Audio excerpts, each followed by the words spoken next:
All right, let's dive into some advanced English idioms today. If you're listening to this, you're probably looking to seriously level up your English speaking, and we've got some great stuff to share with you today. Absolutely. We're going through this script. It's from another English idiom podcast, and it's got 19 of them. We're going to go through each one and really just dissect it, and by the end of this, you'll be sounding so natural, so native. Like you were born speaking English. Exactly, yeah. So the first one that I thought was interesting was play devil's advocate. I don't know, just that concept of playing devil's advocate, it seems kind of, I don't know, contradictory almost. Yeah, well, it's about being deliberately taking a position you don't necessarily agree with just to kind of stimulate conversation. Yeah. And explore all sides of an issue. It's like a mental exercise almost, right? Yeah. Like a pre-mortem for an idea. Yeah, that's a good way to put it. So you're trying to find the weaknesses before they become real problems. Exactly, yeah. Okay, cool. So how about this one? This one I've definitely run into before, the elephant in the room. Oh, yeah. This one is pretty common. I feel like most people know this one, but I think it's worth exploring. Yeah, it's a good one. You know, that refers to that obvious problem that everyone's trying to ignore. Right, and it's so awkward too, right? It's like everybody can feel it, you know what I mean? Yeah. Like when you walk into a room and you just feel like something's off. Yeah. But nobody's saying anything. Exactly, it's palpable. Yeah, so awkward. Yeah. Okay, this is an important one in today's world. Yes. Take with a grain of salt. I feel like with so much information out there, and especially online, it's hard to know what to believe. Yeah, that's very true. Like you have to filter things, you have to consider the source, you have to look for bias, all of that. You really do, yeah. Yeah. It's a very discerning approach to taking in information, you know. It's recognizing that not everything is as it appears. Yeah. Sometimes you have to question things a little bit.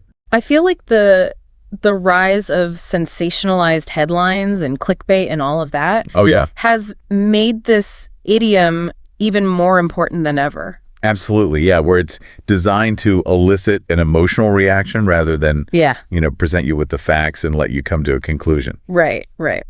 So I like this one too. This one paints such a vivid picture, a flash in the pan. That's a good one, yeah. So this is something that bursts onto the scene. There's a lot of hype. It has that promise. It has that promise, yeah. And then disappears just as quickly. Right, like those viral trends, Oh, yeah. where everybody's obsessed for like a week and then poof, gone. Yeah, or that friend who, starts all these new hobbies with such passion and enthusiasm, but then, a month later they've moved on to something else. Yeah, yeah. Their passion for pottery was just a flash in the pan. Right, they're chasing the next shiny object. Exactly, yeah. All right, so the tip of the iceberg. Oh, this is a great one, yeah. So this idiom really emphasizes that what you see on the surface is not the whole story.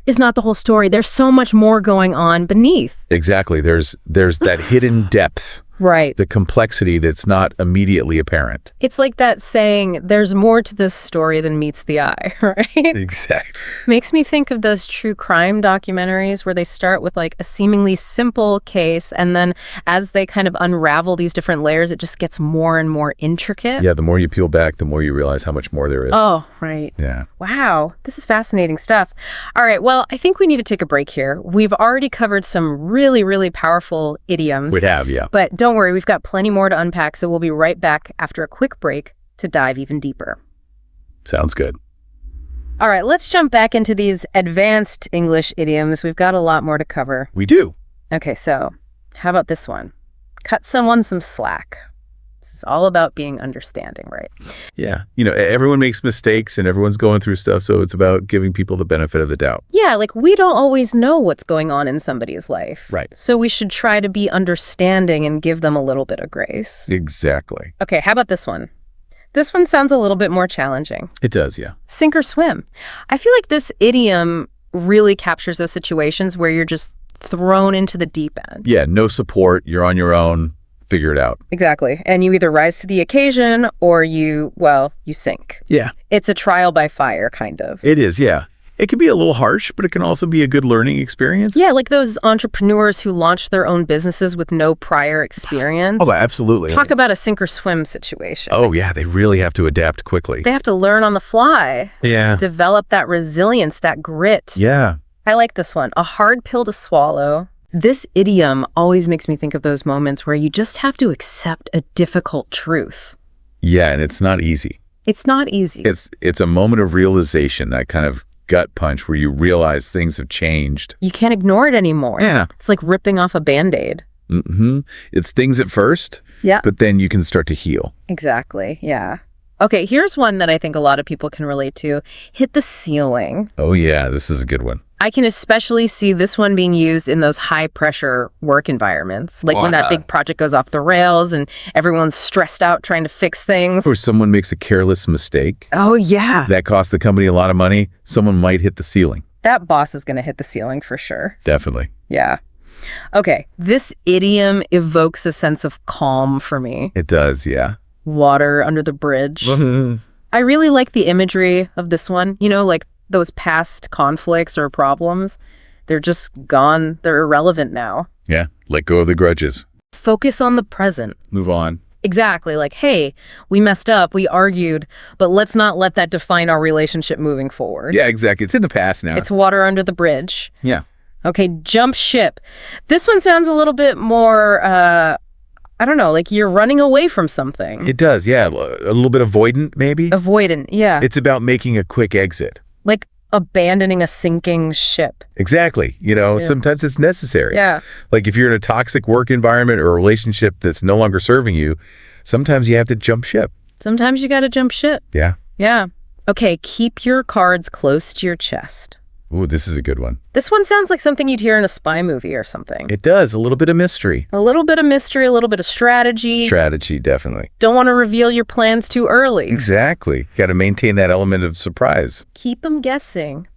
It makes me think of those poker games where everybody's trying to read each other. Oh, yeah. High stakes. High stakes, yeah. Figure out who's bluffing, who's got the winning hand. Absolutely. All about strategy. Yeah.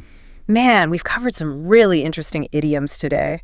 We have. I feel like I've learned a lot, but I'm a little intimidated to start using them. I don't know. They seem kind of advanced. Yeah, well, I think the key is practice and exposure. Think of it like learning a new dance move. You're not just going to jump onto the dance floor and just nail it perfectly the first time. You have to practice. Right. Watch others. Gradually build up your confidence. Yeah, so maybe I should start paying closer attention to how these idioms are used in, like, movies, TV shows, even just in casual conversations. Yeah, train your ear to recognize them and understand the subtle ways that they're used to convey meaning. Don't be afraid to make mistakes. Right. That's how we learn. Maybe I'll try using them with my friends first, Oh, yeah, that's a great idea. Low stakes. Yeah. Test run. Yeah. Your friends will probably get a kick out of it, too. Yeah, hopefully. But remember, context is key. You wouldn't wear a ball gown to a casual backyard barbecue. Right. You wouldn't use a formal idiom in a really relaxed setting. Right. So be mindful of the tone, the audience. Make sure the idiom fits the situation. Like choosing the right spice, huh? Exactly, yeah. Too much and it just overpowers the flavors. Just the right amount. You add that complexity and depth. Yeah, I like that. All right, well, is there one idiom that you think would be good for our listeners to try using this week? Well, given all the challenges we face in life, I think weather the storm is particularly relevant. Oh, I like that one. It's a good reminder that we have the strength to endure difficult times and come out stronger on the other side. It's a great reminder. Yeah. So to all of our listeners out there, we challenge you to use weather the storm in a conversation this week. You got this. Yeah, and hopefully by using this idiom, maybe you can even inspire somebody else. That'd be great. That's it for this deep dive. Yeah, it's been fun. Hope you enjoyed it, and we'll catch you on the next one. See you then. Okay, so have you ever totally bombed a joke? Oh. Because you used the wrong idiom? Yeah. I did just the other day. I tried to be funny with pull someone's leg, and let's just say it did not land. Yeah. I need to brush up on my idioms. It happens. Idioms are tricky. They can make you sound super fluent or totally clueless, right, depending on how you use them. Exactly. Which is why I have a stack of notes here all about common idioms. Okay. Especially for someone like you learning English. We're going to extract the most useful ones. Right. The kind that will really boost your everyday conversations. Ready to dive in? Absolutely. Idioms are like secret codes to sounding like a native speaker. Okay. Yeah. Let's start with idioms all about taking action. Right. I feel like these are essential for navigating any situation, whether it's at work with friends or even just ordering food. Yeah. First up, cut to the chase. Ah, yes. Cut to the chase. No time for small talk. Right. You want to get straight to the point. Imagine you're watching a movie and skip ahead to the most exciting part. That's cutting to the chase. So instead of saying something like, well, I was thinking maybe we could, Right. you just say, let's cut to the chase. What's the plan? Exactly. It shows you're confident and efficient, which people always appreciate. I bet you could have used that in that meeting last week. Oh, That just dragged on and on. tell me about it. We could have saved so much time. Oh, yeah. Yeah. Okay, next up, throw in the towel. This one is all about admitting defeat. Think of a boxer who's just not going to win. Okay. His coach throws in the towel to stop the fight. Right. Sometimes you have to recognize when a battle is lost, you know? Yeah. Yeah. So if you're working on a project and it's just not happening, Right. no matter how hard you try, maybe it's time to throw in the towel and focus your energy elsewhere. It's not about giving up entirely. It's about being smart and knowing when to move on to something more productive. Have you ever been in that situation? Definitely. I think we all have. Sometimes it's a relief to throw in the towel. Yeah. And admit it's just not working. Okay, last one in this taking action category. Okay. The ball is in your court. This one is like a tennis match. When the ball is on your side of the net, it's your turn to hit it back. It's your responsibility to make the next move. So let's say you and a friend are making plans. Yeah. And you've done all the research, found the flights, booked the hotel. Yeah. Now it's up to your friend to decide if they're in or out. You could say, okay, the ball is in your court. What do you think? Exactly. You've done your part. Now it's their turn. Okay.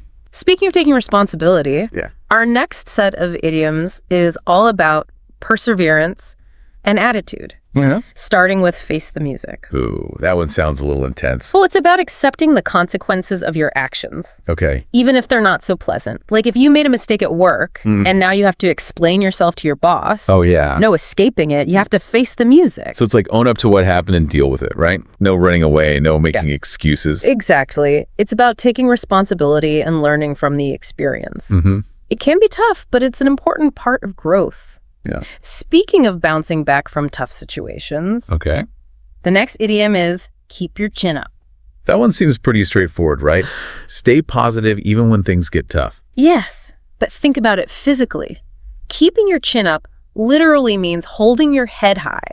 Oh. It's a physical reminder to stay strong and resilient, Oh. even when you feel like giving up. I never thought of it like that. Yeah, Like your body is giving your mind a pep talk. exactly. Okay, last one in this set of perseverance idioms is leave no stone unturned. This one means to be completely thorough in your search for something. Okay. Like a detective solving a case, they check every clue, every lead. They leave no stone unturned. So if you have a goal you're really passionate about, Right. and you're willing to try every possible way to achieve it, you could say you're leaving no stone unturned. Precisely. It's about that relentless pursuit of what you want, Yeah. that determination to explore every avenue. Now, speaking of pursuing something, Okay. let's move on to a group of idioms all about communication and understanding. Perfect. I feel like these are key to navigating social situations, Yeah. especially in a new language. First up, we have read between the lines. Ah, this one is all about understanding the hidden messages, Okay. the things that aren't said directly. Uh-huh. Imagine someone says they're fine, but their tone of voice and body language tell a different story. Right. You have to read between the lines to get the real message. So it's like being a detective of emotions. Yes. Looking for clues beyond just the words themselves. Exactly. It's about understanding the subtext, the context, Yeah. the unspoken feelings behind what's being said. This is especially important in relationships and delicate situations, wouldn't you say? Absolutely. Yeah. Sometimes what's not said is just as important as what I said. That's true. Okay, moving on to hit the nail on the head. This means to say something that is perfectly accurate Okay. and get straight to the heart of the matter. Like a carpenter hitting a nail with one perfect swing, there's no missing the mark. So if you're giving feedback on a project and you pinpoint the exact problem that needs to be addressed, Yeah. you could say you hit the nail on the head. Yes, it's about expressing yourself with clarity and precision, leaving no room for doubt. Okay, last one in this communication trio. beat around the bush. This one seems like the opposite of cut to the chase. Right? Like instead of being direct, you're kind of avoiding the main point. Exactly. Imagine you have to tell someone some bad news. Okay. But you don't want to hurt their feelings. Right. So you kind of dance around the topic instead of just coming right out and saying it. Mm-hmm. That's beating around the bush. It's like you're circling around the issue without ever really addressing it directly. Which can be frustrating for the person you're talking to. Yeah. Sometimes a little directness, even if it's uncomfortable, can save everyone a lot of time and misunderstanding. Now, speaking of situations that can sometimes be uncomfortable, Okay. our next set of idioms is all about unexpected outcomes. Okay, this is getting interesting. I love how these idioms are all connected. Yeah. So what's the first one in this unexpected outcomes category? It's jump on the bandwagon. This one captures that human tendency to follow trends, Okay. to join in when something becomes popular or successful. Like when a new song comes out and suddenly everyone's listening to it. Yeah. Or maybe a new social media platform takes off and all your friends are using it. Exactly. It can be harmless fun to jump on the bandwagon. Mm-hmm. But it's also important to think for yourself and not just follow the crowd blindly. Right. Wouldn't you agree? Totally. Yeah. Sometimes it's good to be a little bit of contrarian. Okay, what's next? This one is a classic, a blessing in disguise. Okay. It's about those times when something that seems bad at first actually turns out to be a good thing in the long run. Like if you lose your job, which is obviously a bummer. But then you end up finding an even better one Right. that you're more passionate about. Exactly. A blessing in disguise. It reminds us that there's often a silver lining to difficult situations, even if we can't see it at the time. Yeah. Have you ever had one of those blessings in disguise moments? Oh, definitely. Yeah. It's amazing how often what seems like a setback Yeah. ends up leading to something even better. Ah, Okay, last one in this category. okay. Let sleeping dogs lie. This one always makes me think of a big lazy dog that you just don't want to disturb. It's a perfect image. This idiom means to avoid stirring up trouble or bringing up past conflicts that are best left alone. Like if you and a friend had an argument a while back and you've both moved on, Yeah. it's probably best to let sleeping dogs lie and not bring it up again. Sometimes it's just not worth rehashing old arguments, Right. especially if they're just going to lead to more negativity. Yeah. Okay, I think we have time for one more set of idioms. Okay. Before we wrap up this section of our deep dive. What do we got? This last group is all about going above and beyond, putting in that extra effort to achieve something special. And I think you'll appreciate this first one, bite off more than you can chew. Ooh, I know that feeling.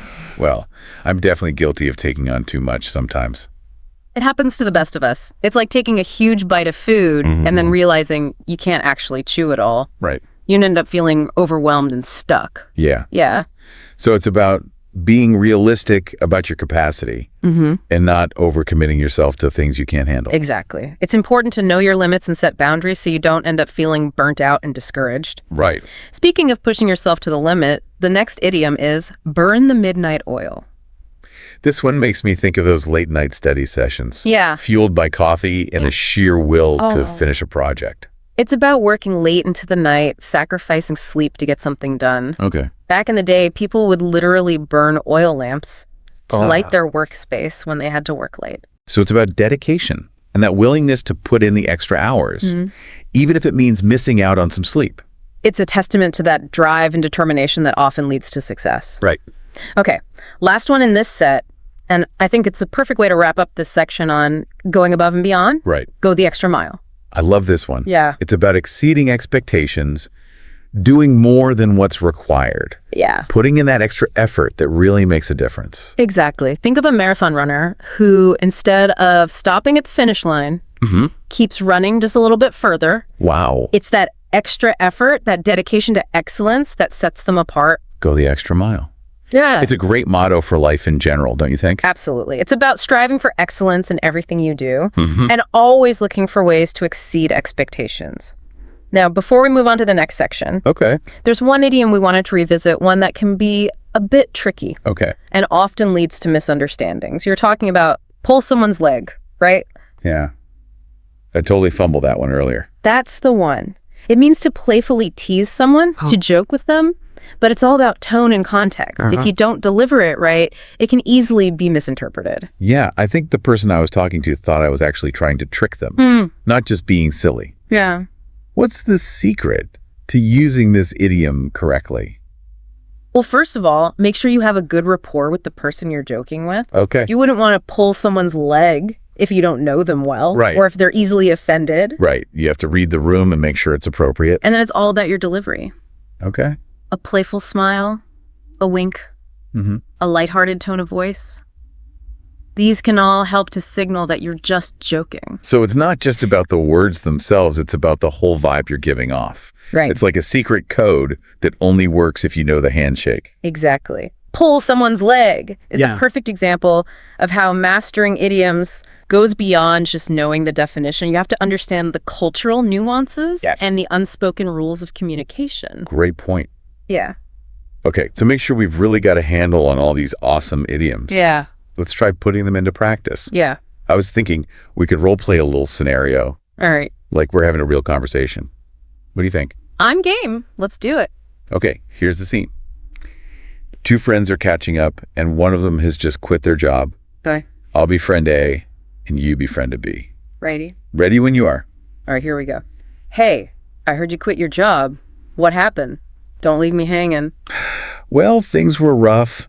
My boss was a real piece of work, and I just couldn't keep my chin up anymore. I had to throw in the towel. Wow, that's tough. But you know what? Sometimes those things are a blessing in disguise. Yeah. You never know what amazing opportunities might be waiting for you. You're right. I'm trying to stay positive. For now, I'm just going to hit the ground running on my new project and see where it takes me. See, we just used a bunch of idioms supernaturally. Right. Without even thinking about it. Exactly. That's how you know you're starting to really master them. They become part of your everyday vocabulary. So to our listener, imagine yourself in this situation. Could you see yourself using these idioms to express yourself? Absolutely. I bet you can. The more you practice, the more confident you'll become. And pretty soon you'll be hitting the nail on the head with your idiom usage every time. I love it. Well, I think we've covered a lot of ground today, explored some really useful idioms that can help you sound more fluent and confident in your English conversations. Absolutely. But before we go, I wanted to touch on one more idiom that I think is perfect Okay. for sparking conversations and getting people to open up. Ooh, I'm intrigued. Which one is it? It's a penny for your thoughts. Yeah. I love how simple and yet so effective this one is. Yeah. It's a gentle way of asking someone what they're thinking about, inviting them to share their inner world. It's such a lovely expression, isn't it? It shows genuine interest in the other person. Right. And creates a space for them to share what's on their mind. Exactly. And it's not literally about offering money, of course. Yeah. It's about acknowledging that someone's thoughts and feelings are valuable and worth listening to. It's like saying, I'm curious about what's going on in that mind of yours. I'd love to hear your perspective. It's a great way to build rapport and encourage deeper conversations. Now, speaking of deep conversations, I was thinking we could wrap up this deep dive with a final thought-provoking question for our listener. Something to really get them thinking about how they can apply these idioms to their own lives. I love that idea. What do you have in mind? Well, out of all the idioms we discussed today, which one resonated with you the most? And in what situation do you think you'll use it first? That's a great question. It encourages our listener to not just passively absorb the information, but to actively think about how they can integrate these idioms into their own communication style. Exactly. Learning a language is all about making it your own.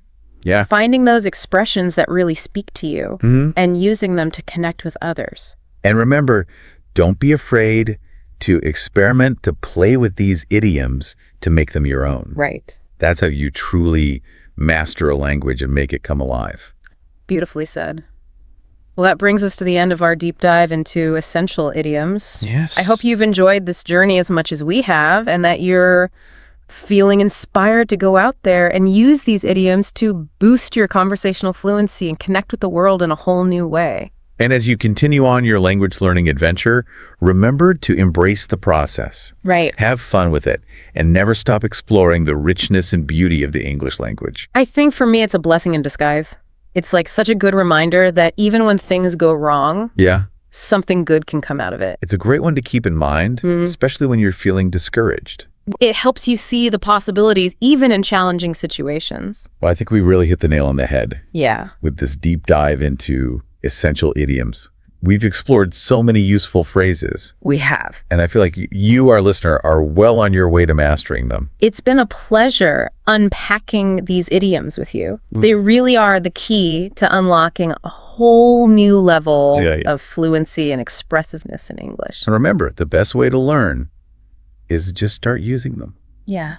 Don't be afraid to experiment. Have fun with it. Exactly. And see how these idioms can enrich your everyday conversations. The more you practice, the more natural they'll become. Right. And soon you'll be using them effortlessly without even thinking about it. So to our listener, we hope this deep dive has been helpful and inspiring. Absolutely. Keep practicing, keep exploring, and most importantly, keep having fun with the English language. And remember, as you go out there and try these idioms in the real world, if you ever need a refresher, we're always here for you.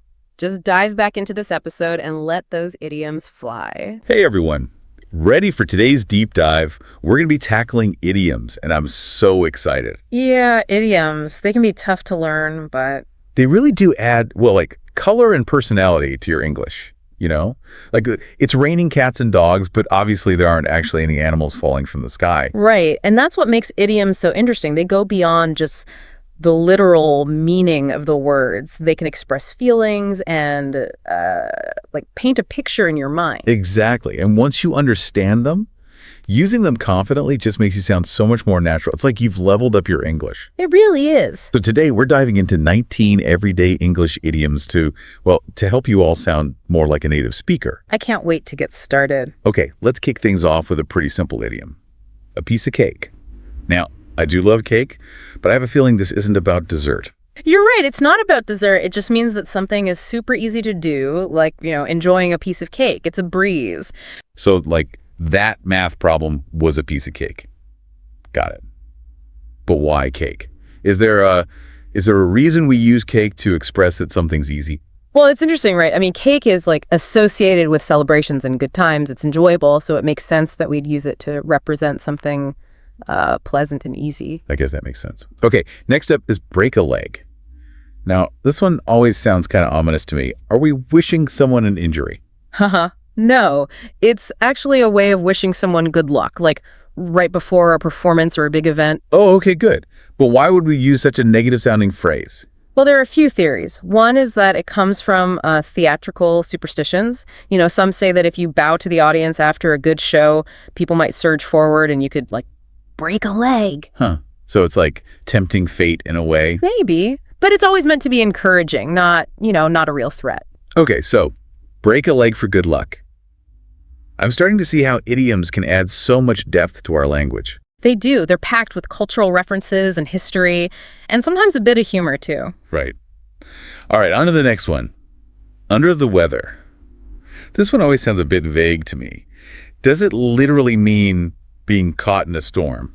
Well, no, not literally. It just means you're not feeling well. Like maybe you have a cold or a headache. So it's a polite way of saying you're a little sick without giving all the gory details. Exactly. And, it's a common way to excuse yourself from something if you're not feeling up to it. Right. I've definitely used that one myself. Now, what if you're under the weather and need to get some rest? Well, you might hit the sack early, but this makes me think of someone attacking their bed. Uh-huh. Yeah, it's a funny image, isn't it? But it just means to go to bed. Oh, okay. Much less violent than I imagined. It's a pretty informal way of saying goodnight.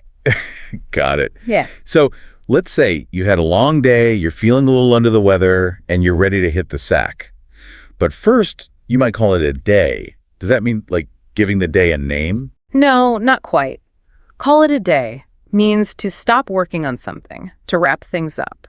So you're done for the day. Right. Whether it's work, school, or even just a personal project, you've put in the effort, now it's time to relax. Makes sense. So we've just decoded 5 pretty common English idioms. How are you feeling? Ready to try some of these out? Hopefully they're starting to feel a bit more familiar now. Me too. But don't worry, we've got a whole bunch more to go. Next, we'll explore idioms you might hear when making plans or dealing with those sometimes awkward social situations. Stay tuned. This is where things get really fun. Idioms can tell us a lot about a culture's social norms and how people interact. I can't wait. Okay, let's jump into some idioms you might hear, well, when you're making plans or just, navigating those tricky social situations. Right. These are the phrases that can really help you understand how people interact, the unspoken rules of communication. Okay, I like that. First up is hang in there. It sounds like advice you'd give to someone hanging off a cliff, but... Yeah, it does, doesn't it? But no cliffs involved. Okay, good. So what does it really mean? It means to stay strong, Don't give up, persevere. It's encouragement. Like you're telling someone they can get through a tough time. So it's like a verbal pat on the back. Exactly. I like it. Now, for once in a blue moon, this one makes me think of like a rare astronomical event. Am I close? You are. It means something that happens very rarely. Like, I only eat pizza once in a blue moon. It just emphasizes how infrequently you do something. Oh, so it's about those rare treats or occurrences. Okay, got it.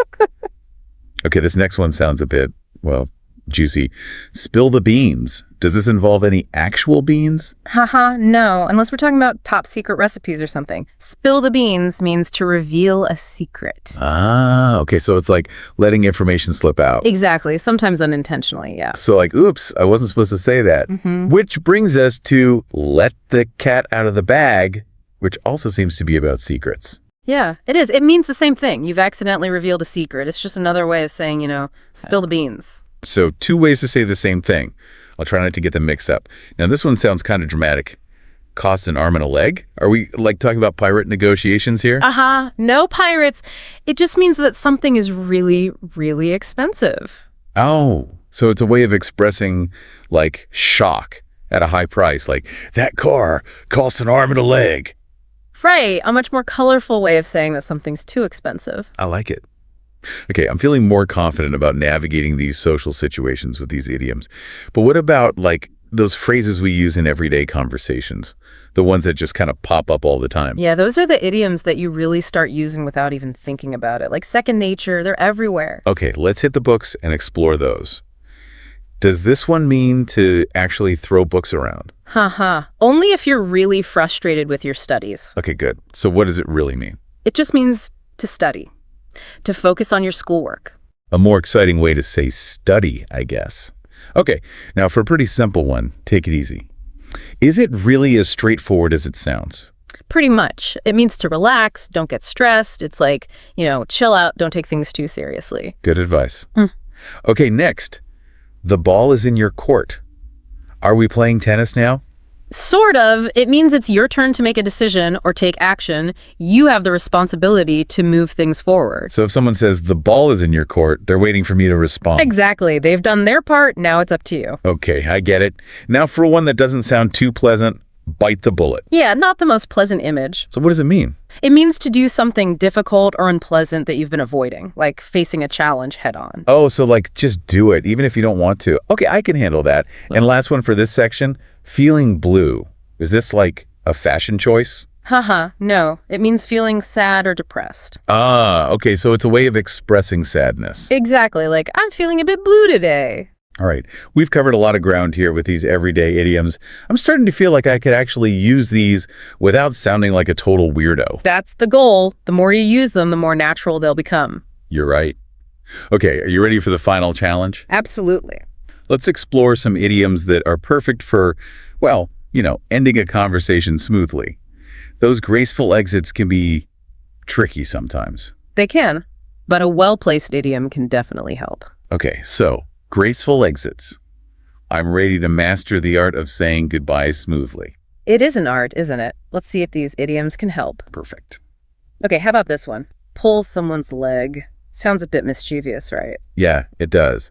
Like I'm imagining someone literally pulling on someone's leg as a joke. Well, it's not quite that literal. It just means to joke with someone. In a playful way, to tease a bit. Oh, so like if someone tells a story that's hard to believe, you could say, "Are you pulling my leg?" Exactly, you're catching on quickly. I'm trying. Okay, what about keep an eye on? Does that mean like I'm spying on someone? Well, not necessarily spying. It just means to watch over something or someone carefully.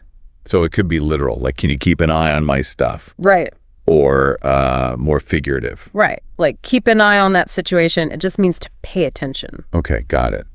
Now let's say I'm ready to hit the road. Does that mean I'm going on a road trip? Not necessarily, though it would be fun. It just means to leave, to depart. Oh, so it's a more casual way of saying goodbye. Exactly. Time to hit the road. All right, last idiom for today. No pain, no gain.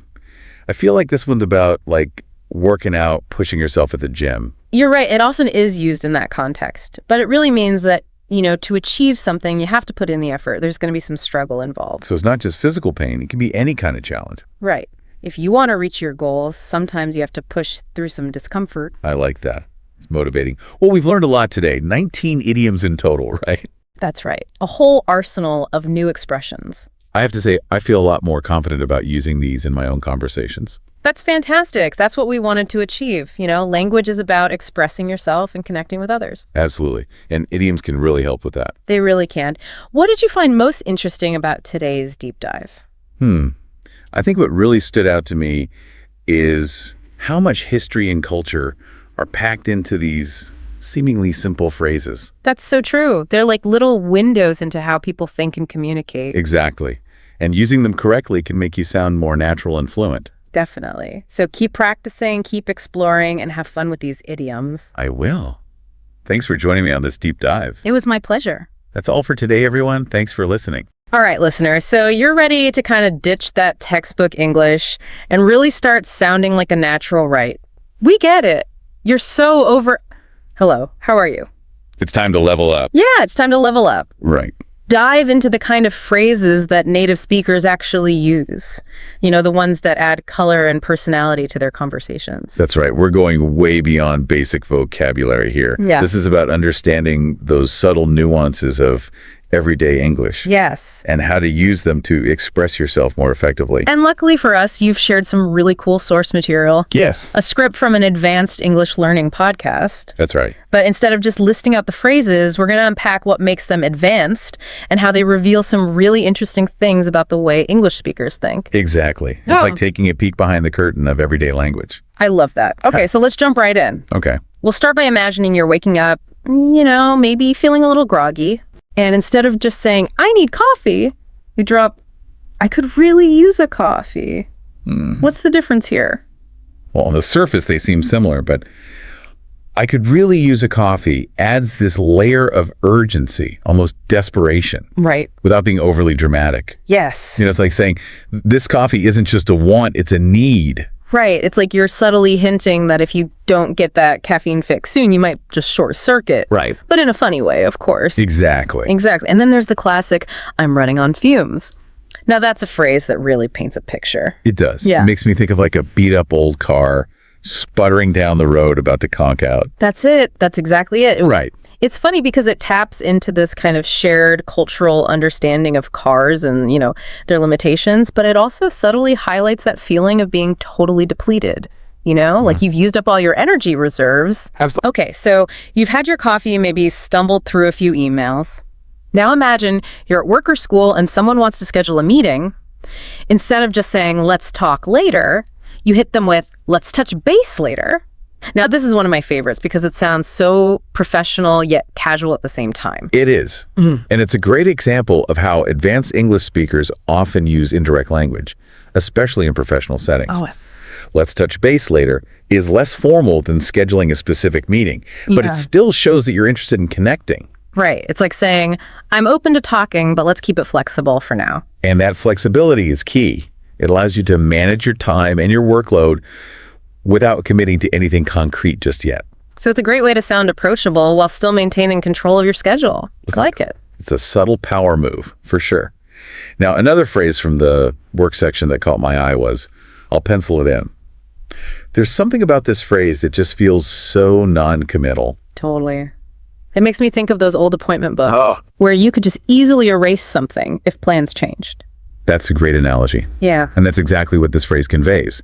You're acknowledging the request, but you're not carving it in stone. It's like saying, I'm willing to try to make this work, but let's not get ahead of ourselves. So it's perfect for those situations where you want to be helpful, but also need to leave yourself some wiggle room. Exactly. And that's something you'll notice about a lot of these advanced phrases. They allow you to navigate social situations with more finesse and diplomacy. Okay, so we've conquered the morning and survived the workday. Yeah. Now it's time to unwind and maybe meet up with some friends. Sounds like a good plan. See what phrases we can find for that. From those social conversation phrases, what's the game plan? Always stands out to me. It's so casual and playful. I know. Yet it's used all the time by native English speakers. All the time.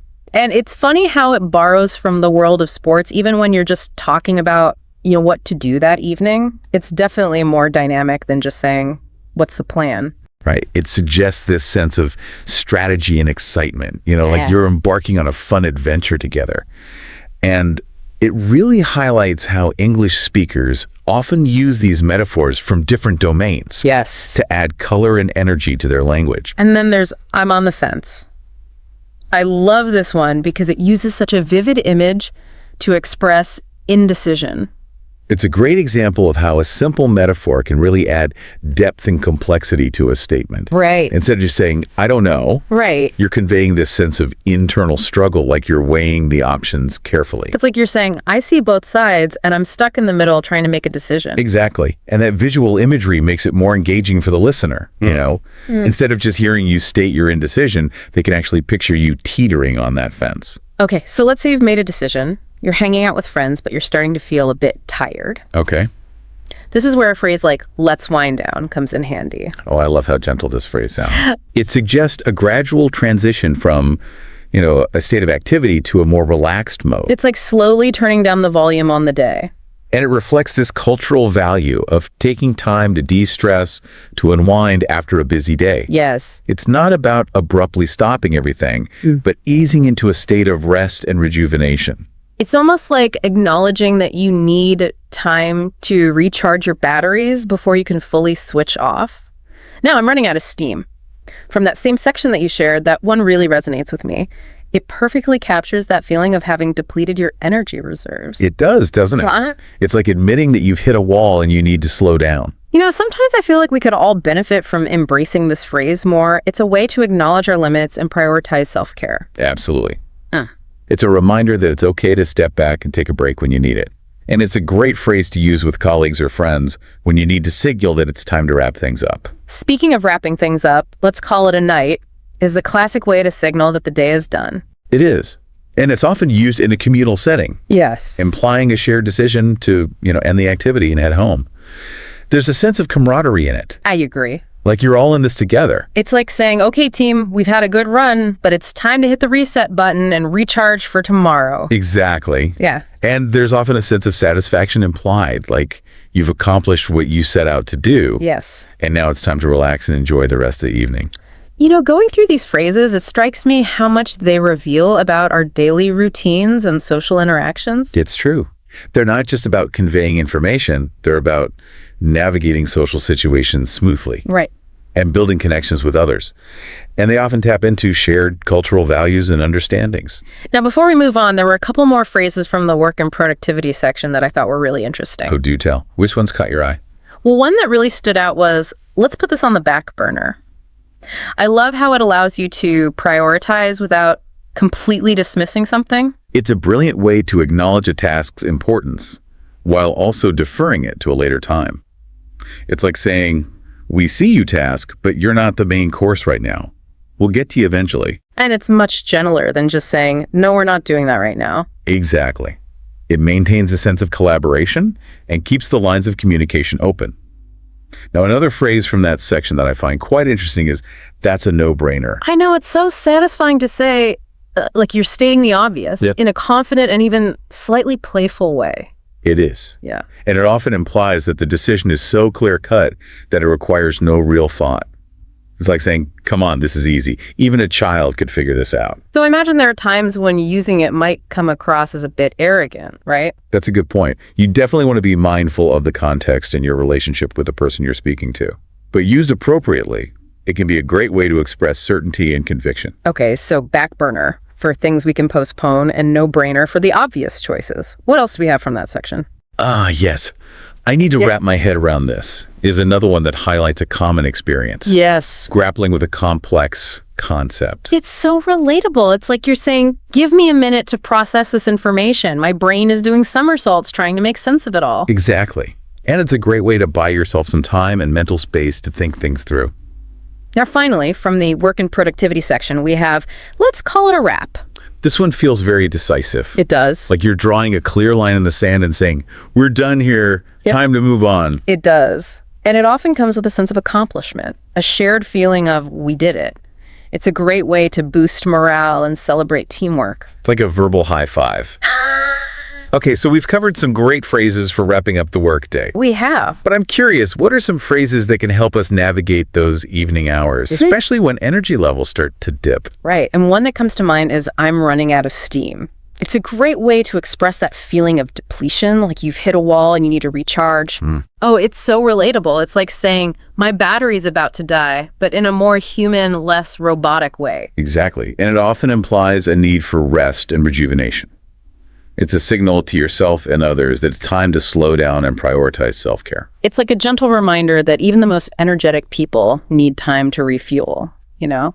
It is. Now, you mentioned, let's call it a night earlier, which is a classic way to signal the end of the day. Yeah, and I think what I like about that one is how it often becomes this shared decision. Like you're all agreeing to kind of collectively hit the pause button and embrace the rest. Absolutely. There's a sense of camaraderie in it, a recognition that you've all put in the effort, and now it's time to unwind together. Okay, so we've explored all these fantastic phrases, but I'm curious what exactly makes them advanced? What sets them apart from the more basic vocabulary we learn in textbooks? That's a great question. One key factor is their nuance. They often convey meaning beyond just the literal words, like let's touch base later, for example. It's not just about talking, it's about a specific type of check-in, one that's brief and informal. Right, and I'll pencil it in is more than just a simple yes. It suggests flexibility, a possibility of change. Exactly. Another element is their idiomatic nature. These phrases aren't always grammatically straightforward, but they're packed with meaning. Running on fumes isn't something you'd typically find in a textbook. Right, but it paints such a vivid picture and connects to a shared experience we all understand. And I'm on the fence. That's a metaphor that adds a layer of depth to a simple statement of indecision. It brings a visual element to the conversation. Okay, so nuance, idiomatic expressions. What else? Well, advanced language users are also very attuned to context. These phrases can have slightly different meanings depending on the situation. Oh, that's so true. Like, let's call it a rap. Could be the celebratory declaration after a successful project, or it could be a sigh of relief after a particularly challenging day. Precisely, and that's where observation comes in. Pay attention to how native speakers use these phrases, the subtle shifts in tone, the accompanying body language. All of that contributes to the meaning. So it's not just about memorizing phrases, it's about understanding their nuances, their cultural implications, their flexibility. Exactly. It's about developing a feel for the language, a sense of how it's used in real-life situations. So listener, I hope you're feeling inspired to start sprinkling these advanced phrases into your own conversations. Don't be afraid to experiment and have fun with it. Yes, and remember that fluency isn't about perfection. It's about confidence and connection. The more you use these phrases, the more natural they'll become. And who knows, you might even start noticing them pop up in conversations around you. That's a great point. As you become more attuned to these nuances, you'll start hearing them everywhere. And that's when you know you're really starting to master the language. It's like unlocking a secret level of communication. Well, listener, we've reached the end of our deep dive into advanced English phrases. We hope you've enjoyed the journey and learned some valuable tips for leveling up your conversation skills. Remember, the key is to keep practicing, keep experimenting, and most importantly, have fun with it. All right. So are you ready to really level up your everyday English? Yeah. We're going to deep dive into 22 phrases that are going to be super useful for intermediate learners. Right. These aren't just like your basic hello, how are you kind of things. Yeah. We're going to uncover all those little nuances that are going to make you sound so natural and confident in any situation. Yeah. It's really cool because at this level of learning, you start to move beyond just straight translation. Exactly. And you really begin to understand how these phrases work, in real conversations. Totally. And we've got our source material right here. Yeah. And it's all about daily routines. Okay, cool. We're talking morning work, lunchtime, the whole 9 yards. Are you ready to get started? Let's do it. Okay, first up, we have rise and shine. Oh, yeah. You know, that classic morning greeting, rise and shine. It's a beautiful day outside. Mm. But there's more to it than just saying good morning, wouldn't you say? Absolutely. Yeah, it's definitely more informal than a good morning, and you'd probably use it with family or close friends. Yeah. Rather than, in a business meeting. Right. It's about kind of injecting some energy, into the morning. It's like, let's make the most of this day. Although I've definitely heard it used sarcastically. Oh, yeah. Like when someone's trying to wake up a grumpy teenager. Yeah, for sure. You know what I mean? That's a great point. Yeah. It's like the tone of voice that you use completely changes the meaning. Totally. You could also use it playfully with colleagues, Yeah. depending on your workplace culture. Right. So context is key. For sure. All right. This next phrase is one I know we can all relate to. Okay. I could use a coffee. Uh-huh. The example is, I slept late last night. I could use a coffee right now. Yeah. Pretty straightforward, right? I mean, it seems simple, but it's a great example of how English speakers often understate their needs. Oh, interesting. It's more polite than saying, I need a coffee, Right. even if you're feeling desperate. Good. Yeah. It's like that British politeness. I'm a bit peckish when they're starving. Right. But back to coffee. Is there a situation where saying, I could use a coffee would be appropriate? Well, imagine you're at a formal dinner with your boss. Okay. It might be better to say something like, may I have some coffee, please? Right. The first phrase is great for casual settings, Yeah. but you need to be mindful of the formality level. It makes total sense. Yeah. Okay. I am guilty of using this next one far too often. Okay. I'm running behind schedule. Oh, yeah. Example. I'm running behind schedule. I need to leave now. Uh-huh. This phrase is all about urgency. It is. Yeah. It's letting others know that you're aware of the time crunch Right. and you're taking action, but it's important to use it sincerely, though. Oh, you shouldn't say it if you're just taking your sweet time. Exactly. It's about genuinely needing to catch up. Right. And notice how it's different from simply saying, I'm late. Running behind schedule implies that you have a plan Right. and you're trying to stick to it. Like you're acknowledging the disruption it might cause to other people. Yeah, exactly. Now, once you're finally ready to go, you can say, let's hit the road. Oh, I like that one. The example is, we need to be at work by 9 a.m. Let's hit the road.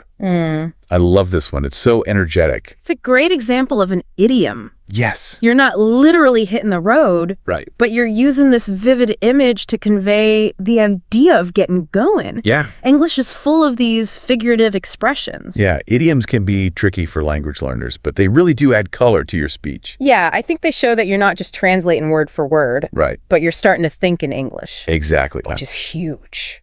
All right, let's shift gears a little bit to the workplace or the school environment. Okay. I remember when I first started working, Yeah.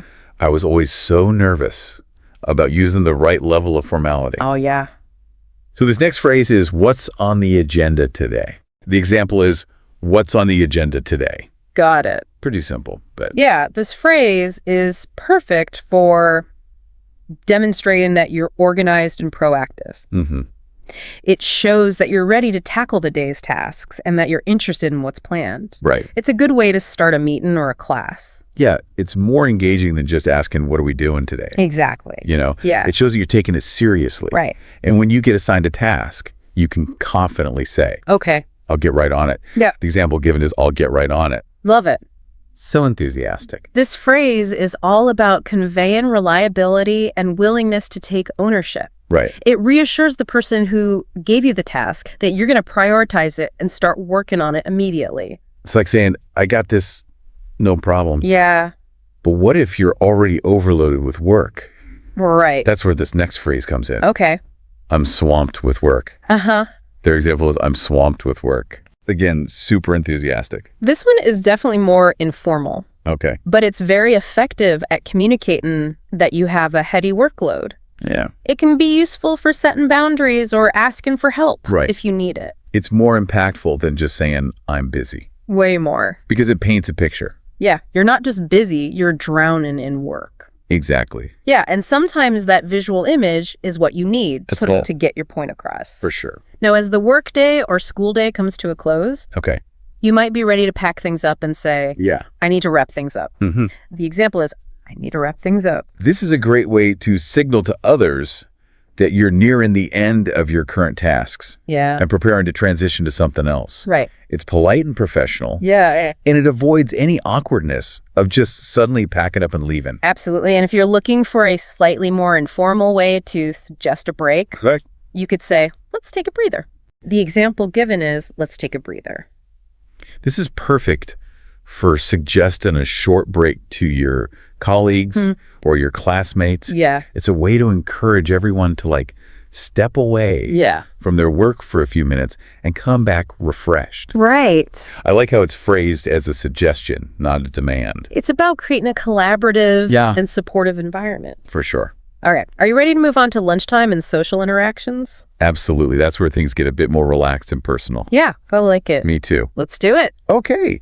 So let's get into some of those lunchtime phrases, that are all about connecting with people. Yeah, I like it. First up, we've got, what are you in the mood for? Okay. And they give the example, what are you in the mood for?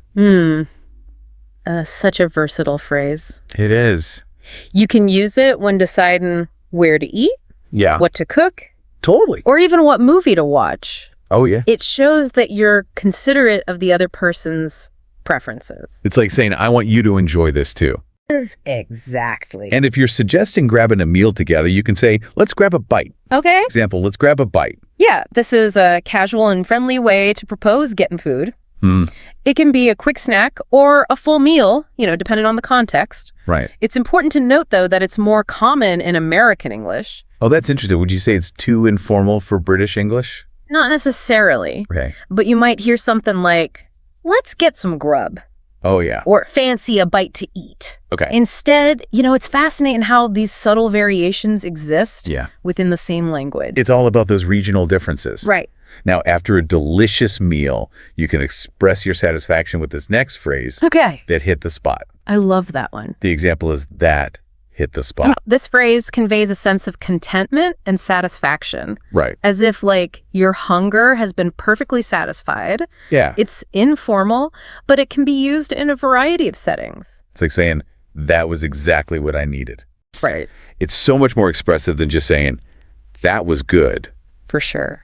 Okay, moving on to catching up with someone, we have what's new with you. Oh, classic. The example given is, what's new with you? This is a classic conversation starter that invites the other person to share updates Yeah. and news from their life. Yeah. It's a good way to show that you're genuinely interested in what they've been up to. It's like an open invitation for them to tell their story. Exactly. I've found that people really appreciate it. Yeah. When you ask this question sincerely, Oh, for sure. it shows you value their experiences. Absolutely. Active listening is so important Yeah. in building strong relationships. For sure. Now let's transition back to the world of work Okay. and tackle those afternoon phrases. Sounds good to me. Let's conquer that afternoon slump. Yeah, First up, we have, let's brainstorm some ideas. I like it. The example is, let's brainstorm some ideas. This is a fantastic phrase for encouraging creative problem solving and collaboration. It suggests an open and inclusive environment where everyone's ideas are welcome. It's a much more dynamic approach than just saying, let's think of a solution. Exactly. Brainstorming implies energy Yeah. and a willingness to think outside the box. Right. It sets the stage for a productive and creative session. Totally. And speaking of productivity, Yes. if you find yourself overwhelmed with work, remember you can always say, I'm swamped with work. Oh, yeah? The example provided is, I'm swamped with work. We've talked about this one before. Yeah. But it's worth repeating because it's so useful. So useful. It's a clear and concise way to communicate that you have a lot on your plate. And don't be afraid to use it strategically. Oh, yeah. If you're asked to take on another task, Right. you can say, I'm swamped right now, but Yeah. I might be able to help out later. Exactly. It's all about setting boundaries Yeah. and managing expectations. For sure. Now, as the day winds down and you're ready to head home, Okay. you can announce, let's call it a day. The example given is, let's call it a day. This is a straightforward Mm-hmm. and widely used phrase to signal that you're finished working for the day. Right. You can use it in a variety of settings, Yeah. from formal offices to casual workplaces. It's like a collective sigh of relief. Right. Everyone's ready to pack up and go home. Exactly. And it's a nice way to acknowledge that you've all put in a good effort. Sure. Okay. All right, let's shift gears to those evening and night routine phrases. All right. These are all about relaxing and winding down. I like it. First up, we have, what's for dinner? Classic. The example is, what's for dinner? This might seem like a simple question, Yeah. but it's a great example of how everyday language can be both practical and social. Oh, interesting. It's a way to inquire about the meal plans Yeah. while also initiating conversation about food preferences. It's that casual, informal tone that makes it feel so natural. Exactly. It's like saying, I'm curious about what we're eating, but I'm also interested in what you're thinking about making. Exactly. It's a way to connect with the people you live with. Right. Now, if you're looking to unwind after a long day, Yeah. you could suggest, let's unwind. Okay. Their example is, let's unwind. This phrase implies engaging in activities that promote relaxation Yes. and enjoyment. It could be watching a movie, reading a book, listening to music, or simply spending quality time together. Right. It's about creating a sense of calm Yeah. and tranquility. Mhm. It's a great alternative to just saying, let's relax, Right. which can sound a bit passive. Yeah, it's like you're actively choosing to unwind and de-stress. Exactly. But for those who prefer a more active form of relaxation, we have time to hit the gym. Right. The example given is time to hit the gym. This phrase conveys a sense of commitment to fitness Yeah. and well-being. It can be used as a motivational statement to yourself Right. or as an invitation to others to join you. It's a great way to pump yourself up for a workout. Yeah. I like how it uses that active verb, hit, to create a sense of energy. It's like you're not just going to the gym, Right. you're conquering it. Exactly. And as the night progresses and you're ready for bed, Okay. you can say, I'm calling it a night. Uh-huh. The example is, I'm calling it a night. This is a classic way to announce that you're going to sleep. Yeah. It's simple, direct, Yeah. and universally understood. It's a nice way to signal to others that you're winding down and preparing for rest. Absolutely. It's like saying, I'm done for the daytime to recharge for tomorrow. Love it. Wow. We have covered a lot of ground here. We have. We explored phrases for morning work, lunch, afternoon, and evening routines. The whole day. It's pretty much the whole day covered. It's amazing how many different ways we can express ourselves, you know, I know, right? in just one day Yeah. using these simple phrases. And what's really cool is that these phrases can be adapted Yeah, to different contexts and formality levels. absolutely. Like we talked about with, I could use a coffee. Yeah. You wouldn't use that at a formal dinner, Right. but it's perfect for a casual chat with colleagues. Exactly. The key is to be mindful of your audience Yeah. and the situation. It's like having a toolbox full of different communication tools. Yeah, You choose the right tool for the job. I like that analogy. And remember, the more you use these phrases, Yeah, the more natural they will become. practice is key. You Yeah. know, Yeah. Don't be afraid to make mistakes. Oh. That's how we learn and improve. Couldn't agree more now. Before we wrap up, I want to touch on two more phrases from your source material. All right. These are about reflecting on the day and looking ahead. Okay. So first we have, today was productive. Nice. They give the example, today was productive. This phrase is great for expressing a sense of accomplishment and Yeah. satisfaction. It's Love a it. way to acknowledge your own efforts Mm-hmm. and the positive outcomes of the day. Totally. It can also be a good conversation starter Oh, with colleagues or family. it's like saying, I got a lot done today and I'm proud of myself. Exactly. It's a nice way to end the workday on a positive note. And it can also set a positive tone Yeah. for the next day. Speaking of the next day, the last phrase is, see you bright and early. Oh, I like that one. The example is, see you bright and early. This phrase conveys a sense of anticipation for the next day. Yeah. While acknowledging the need for an early start, Right. it's often used when you're saying goodbye to someone you'll see soon. It's like saying, I'm looking forward to seeing you tomorrow, Yeah, even though we have to get up early. right. It has that optimistic, Yeah. can-do attitude. And it's a nice way to end a conversation on a positive and friendly note. Well, there you have it. 22 essential phrases that will supercharge your everyday English. That's right. We've covered a lot of ground, from morning greetings to workday challenges, Yeah. to those relaxing evening moments. It's been a journey. It has, remember, the key is to practice, practice, practice. That's it, and don't be afraid to experiment. Totally. Try using these phrases in different situations. Yeah. And with different people, the more you use them, the more confident you'll become. Exactly. And if you ever have any doubts or questions, don't hesitate to reach out to a language partner or teacher for guidance. For sure. Language learning is a journey, It is. and we're all in this together. And the best part is it's a journey that never really ends. So true. There's always something new to discover, a new nuance, to explore a new way to express yourself. That's what makes it so exciting. Exactly. So keep practicing, keep exploring, and keep having fun with it. I love it. That's a wrap on this deep dive. Until next time, keep those conversations flowing. Welcome to the Deep Dive. You wanted to explore everyday English phrases, and you sent us a beginner-level podcast script as a starting point. Right. And we're going to use it to unearth some gems that you can use right away to start having real conversations in English. Yeah, it's amazing how much you can do with just a handful of well-chosen phrases. Yeah, It's like having a conversational toolkit. exactly. And what's cool about this script is it doesn't just give you the phrases, it shows you how they fit into daily routines. Right. So it's not just about what you say, but when you say it. That's where the real magic of communication happens. It's about reading the situation Right. and using the right phrase at the right time. Okay, so let's jump right in. The script starts with greetings, Okay. like good morning and how are you? Those seem pretty straightforward, Yeah. but I'm guessing there's more to them than meets the eye. You're absolutely right. Take good morning, for example. Oh. In many English-speaking cultures, it's not just a polite acknowledgement. It's a genuine invitation to connect. The script even pairs it with, did you sleep well? Oh, Which, depending on where you are, could be a perfectly normal follow-up or might be considered a bit too personal for a casual encounter. that's fascinating. Yeah. So even with a simple greeting, there are cultural nuances to be aware of. It's like a secret code. Exactly. And that's why context is so important.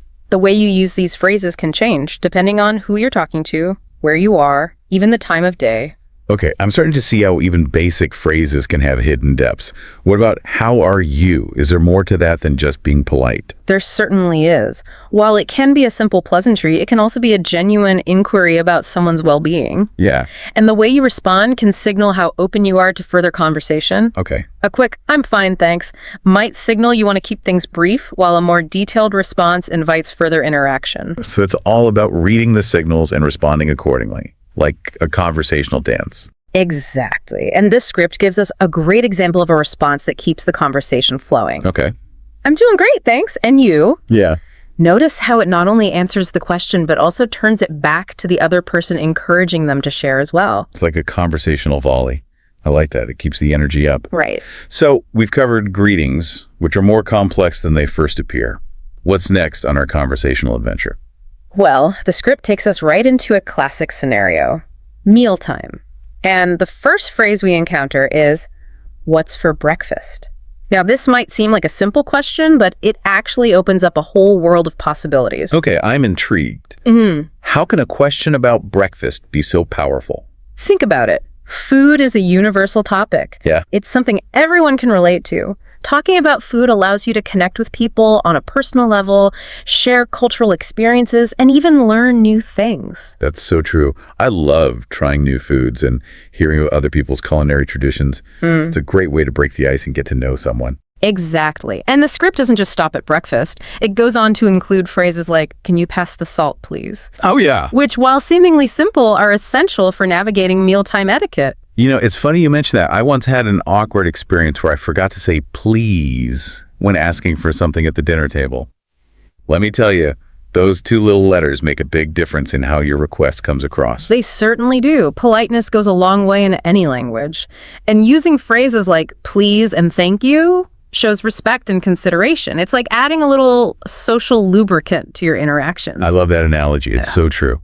Okay, so we've mastered greetings and mealtime etiquette. What's next on our agenda? Well, the script then shifts gears to getting ready for the day, and we encounter the phrase, I need to take a shower. Now, while this might seem like a very basic statement, it actually highlights an important grammatical structure. The present continuous tense. Ooh, grammar. I'm all ears. Tell me more. The present continuous tense is used to describe actions that are happening right now. In this case, the speaker is expressing their immediate need to shower. Right. The script highlights this tense again later with the phrase, I'm running late, which emphasizes the urgency of the situation. I see. So the tense you use can really change the emphasis of what you're saying. Yeah. I'll keep that in mind. But before we get too deep into grammar, I have a question. We've been focusing on individual phrases, but how do they all fit together in a real conversation? That's a great question. And that's where the final practice dialogue in the script comes in. It shows you how all these phrases can be combined to create a natural flow of conversation.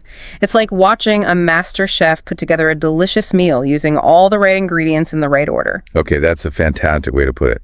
We're building our conversational skills, phrase by phrase, and the final practice dialogue shows us how to put it all together. So in a way, we're like chefs, creating a delicious conversational feast. I love it. So far, we've tackled greetings, mealtime conversations, and getting ready for the day. Where does this linguistic journey take us next? Well, next, our script takes us into the worlds of work and school, two settings where clear communication is absolutely key. I can only imagine the kinds of mishaps that could happen if you're not able to express yourself clearly in those environments. Oh, absolutely. And that's why the script provides us with some real gems for navigating these situations. For instance, it gives us the phrase, "Can I help you?" which is like a Swiss Army knife of communication in a work or school setting. Okay, I'm seeing a lot of potential there. How so? Think about it. You can use it when you genuinely want to assist someone who looks lost or confused, like a student struggling to find their classroom. Or you can use it in a professional setting to offer assistance to a colleague who seems overwhelmed. Wow. I hadn't thought about the different ways that phrase could be used. It's all about adapting it to the context. Exactly.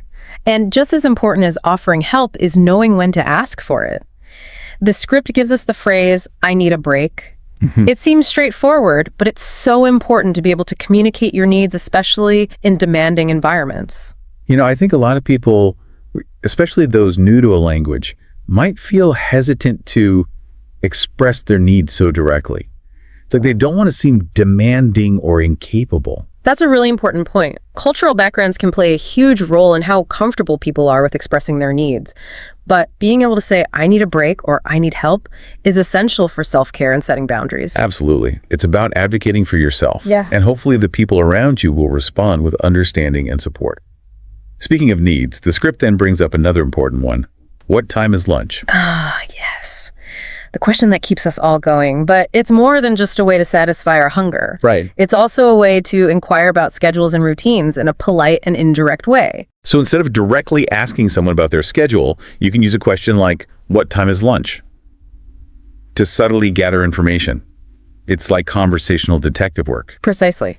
And it's a strategy that can be applied in many situations, not just when you're hungry. For example, instead of directly asking, "When does the meeting start?" you could ask, "What time do you usually break for coffee?" That's brilliant.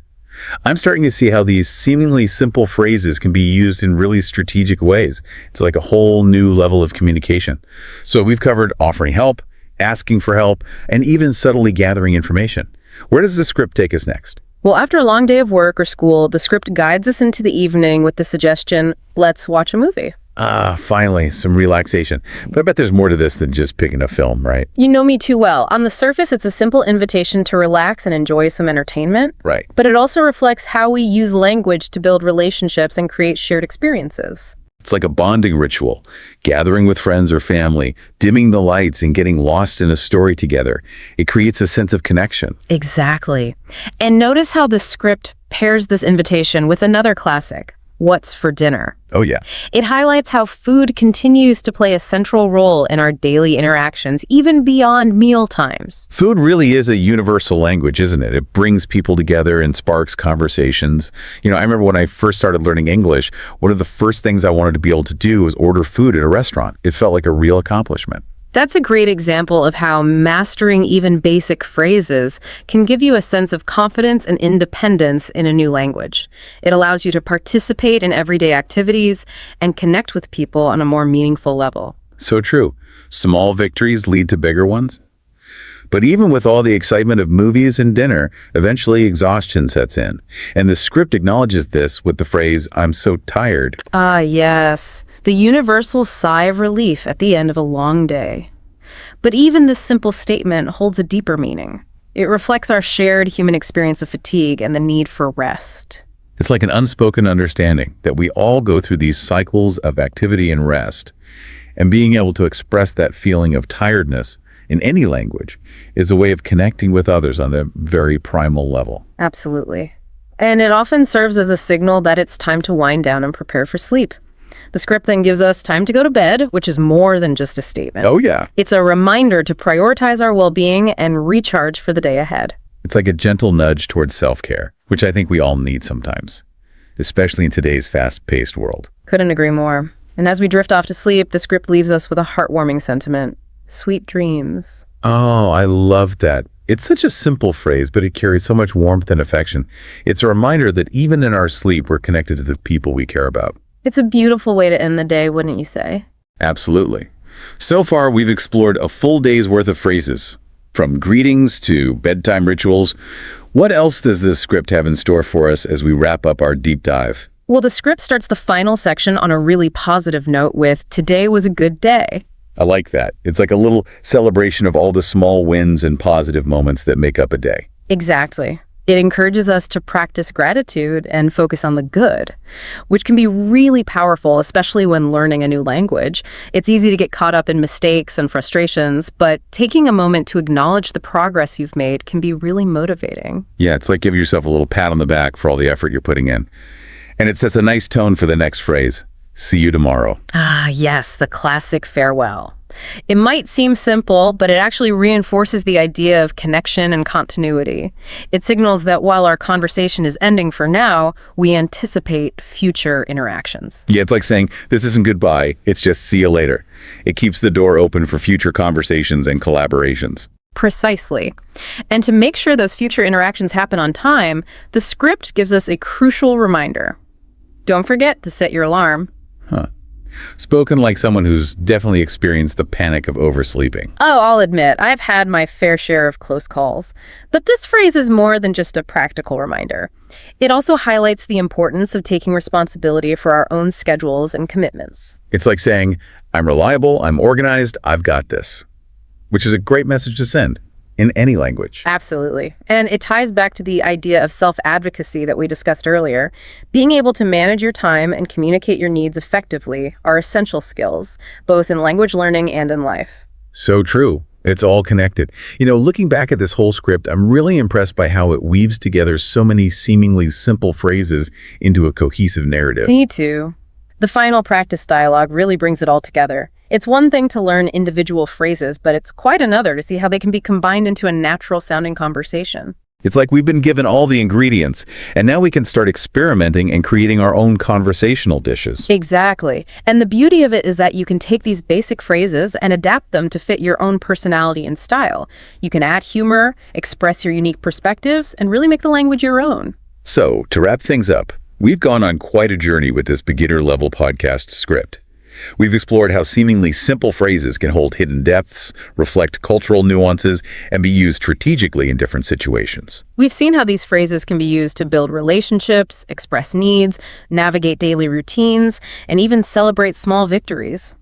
It's amazing how much you can accomplish with just a handful of well-chosen words. It really is. If you're listening and you're just starting out with English, I encourage you to start using these phrases right away.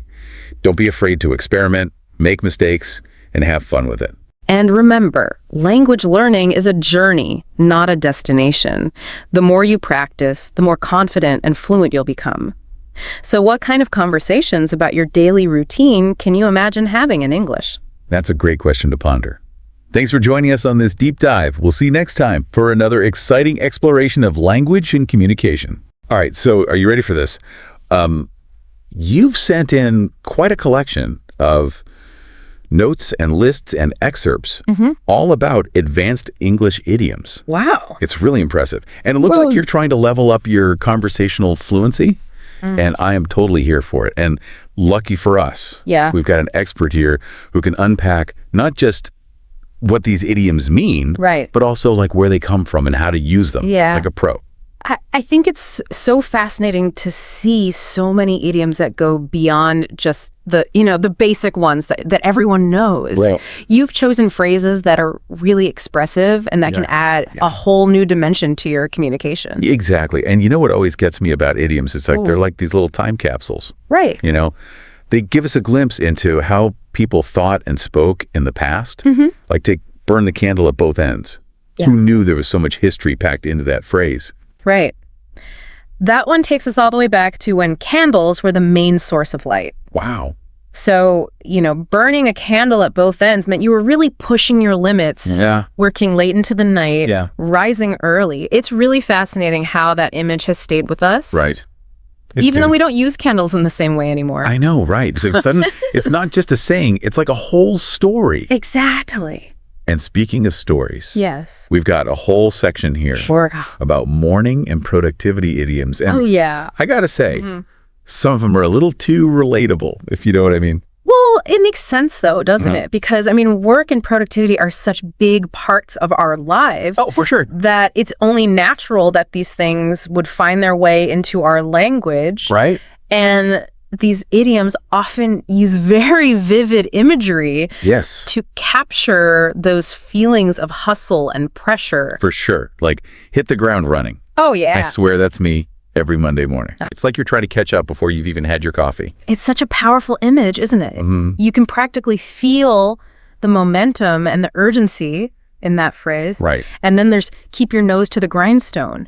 Yes. I mean, that one really evokes a sense of relentless effort, almost like you're physically grinding away at a task. Okay, but isn't keep your nose to the grindstone sometimes seen as kind of a negative thing? Like mindlessly working without questioning things. That's a great point. It definitely can have that connotation, especially in today's world where we really value, creativity and critical thinking. Right. The idiom itself might come from the image of sharpening tools on a grindstone. Oh, okay. Which requires a lot of focus and repetitive motion.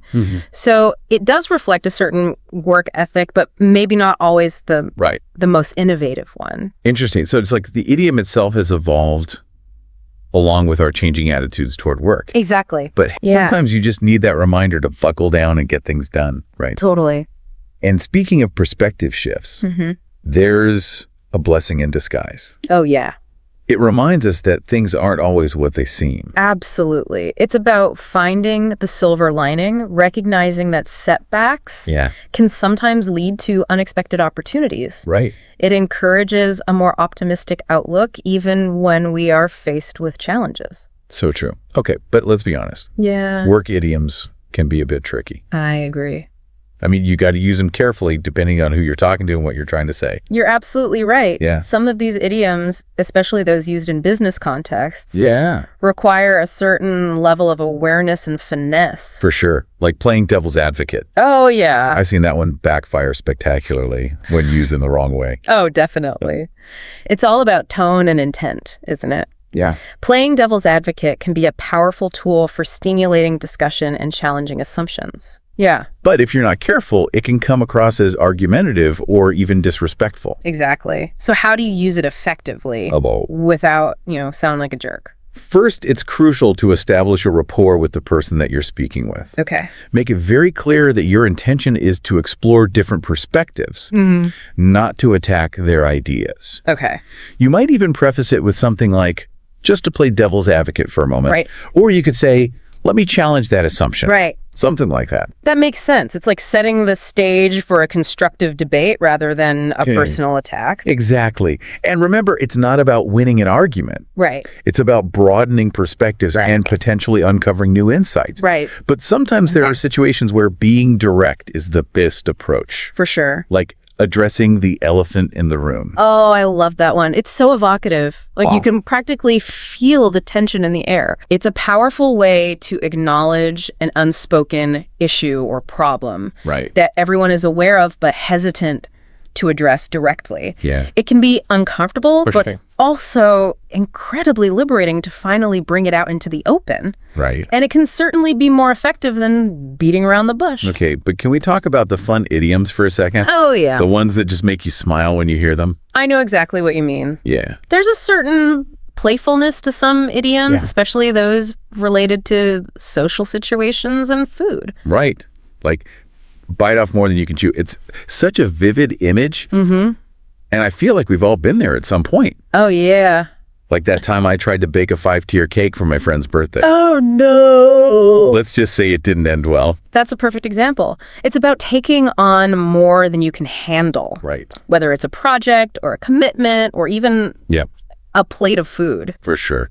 And it's interesting how food imagery is often used to express complex emotions or experiences. Oh, absolutely. Ooh, I see what you did there. Food for thought. Right. Exactly. But you're totally right. Yeah. Like spill the beans. It's such a lighthearted way to talk about revealing a secret. Right. Even if the secret itself might be serious. Exactly. It takes something potentially awkward or tense and frames it in a more playful way. Yeah. And Not my cup of tea. Oh, yeah? It's a gentle way to express disinterest without being harsh or judgmental. Right. It allows you to politely decline something without offending the other person. Right. It's like saying, hey, I respect your thing, but it's just not for me. Yeah. Which is totally fine. Everyone has their own preferences. But speaking of things we'd rather avoid, Uh-oh. can we talk about crying over spilled milk for a second? Okay. I feel like that's something we're all guilty of sometimes, even though we know it's not helpful. Oh, absolutely. It's a reminder that dwelling on the past, especially on things we can't change, Right. is rarely productive. It's about accepting what is learning from our mistakes and moving on. That actually leads perfectly into the next section. Which is, don't keep me in suspense. Emotions and reactions. Okay. This is where idioms get really interesting. Yeah. Because they allow us to express those tricky feelings that are hard to put into words. Absolutely.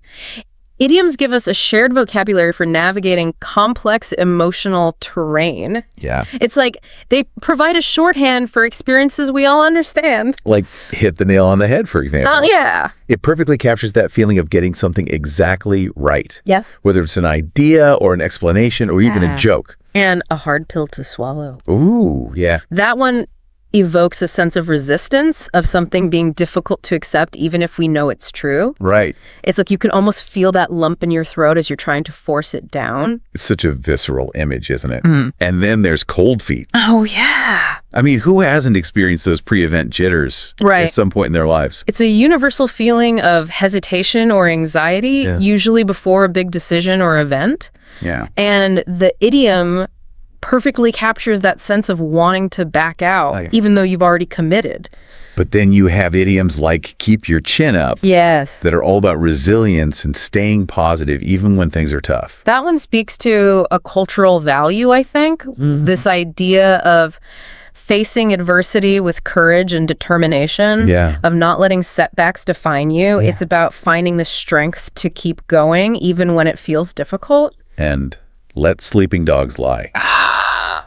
Yeah. Sometimes that's the best advice you can give. It's about choosing your battles, knowing when to let go of past grievances or conflicts that are no longer serving you. Right. It's recognizing that sometimes stirring things up will only make the situation worse. I'm sensing a theme here. Oh, tell me more.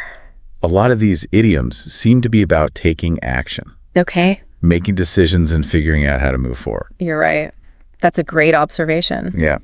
Our next batch of idioms is all about agency and how we navigate the choices we face in life. They offer a glimpse into how we approach challenges, make decisions, and ultimately shape our own destinies. Okay, so let's talk about throwing in the towel. Okay.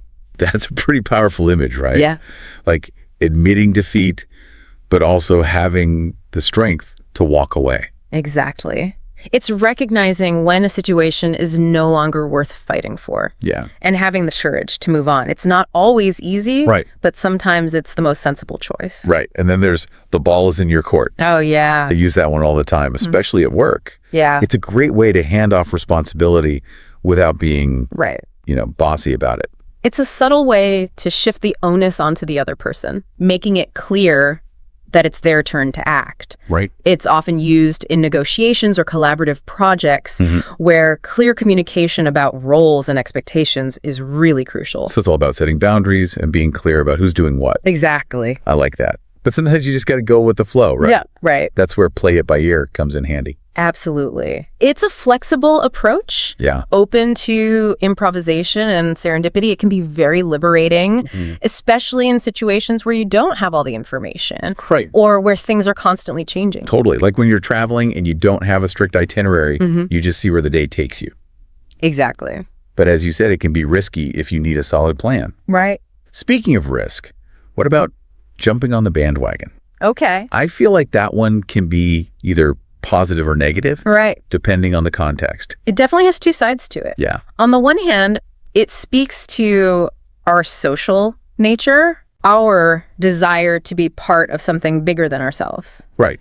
But it can also lead to herd mentality. Oh, for sure. Where people blindly follow trends without thinking critically. That's so true. It's like just because everyone else is doing something doesn't mean it's the right thing to do. Right. Sometimes you need to step back and ask yourself, am I doing this because I genuinely believe in it? Right. Or am I just following the crowd? Exactly. Critical thinking is key. Yeah. And speaking of questioning things, Yes. how about barking up the wrong tree? Okay. I think we've all been there at some point, haven't we? Oh, absolutely. Like, I can think of a few embarrassing situations where I was completely off track, like blaming the wrong person or focusing on the wrong problem. It's a good reminder to check our assumptions to make sure we're focusing our energy in the right direction. Right. Sometimes we need to step back, reassess the situation, and maybe even ask for help to get a fresh perspective. Right. Because sometimes you're so focused on your own viewpoint that you miss the bigger picture. Exactly. Okay, shifting gears a bit. Let's talk about conversations and relationships. Okay. Idioms play a huge role in how we communicate with each other. Yeah. Especially when it comes to those subtle nuances that are hard to express directly. You're absolutely right. These idioms offer fascinating insights into the dynamics of human interaction. Yeah. From casual conversations to deep, meaningful connections. Like a penny for your thoughts. Oh, yeah. It's such a simple phrase. Right. But it shows genuine interest in what the other person is thinking or feeling. It's like an invitation to open up and share. It's a gentle way to encourage communication without being too intrusive. It creates a space for the other person to express themselves freely. And then there's keep an eye on. Yes. It's not just about watching something literally, right? Right. It's also about being attentive. Yeah. Caring. Yeah. Looking out for someone. Exactly. It conveys a sense of responsibility and concern. It can be used in a variety of contexts. From simply keeping an eye on a pot on the stove to looking after a friend who's going through a difficult time. And all in the same boat. That one's a personal favorite. Oh. I think it's so powerful to remember that we're not alone in our struggles. It fosters a sense of solidarity, of shared experience. It reminds us that we're all connected, facing similar challenges and triumphs. Yeah. It can be incredibly comforting, especially during tough times. It really can. It's like that feeling of knowing you're not the only one who feels a certain way or has gone through a certain experience. It's a powerful reminder that we're all human. Yes. And we're all in this together. Absolutely.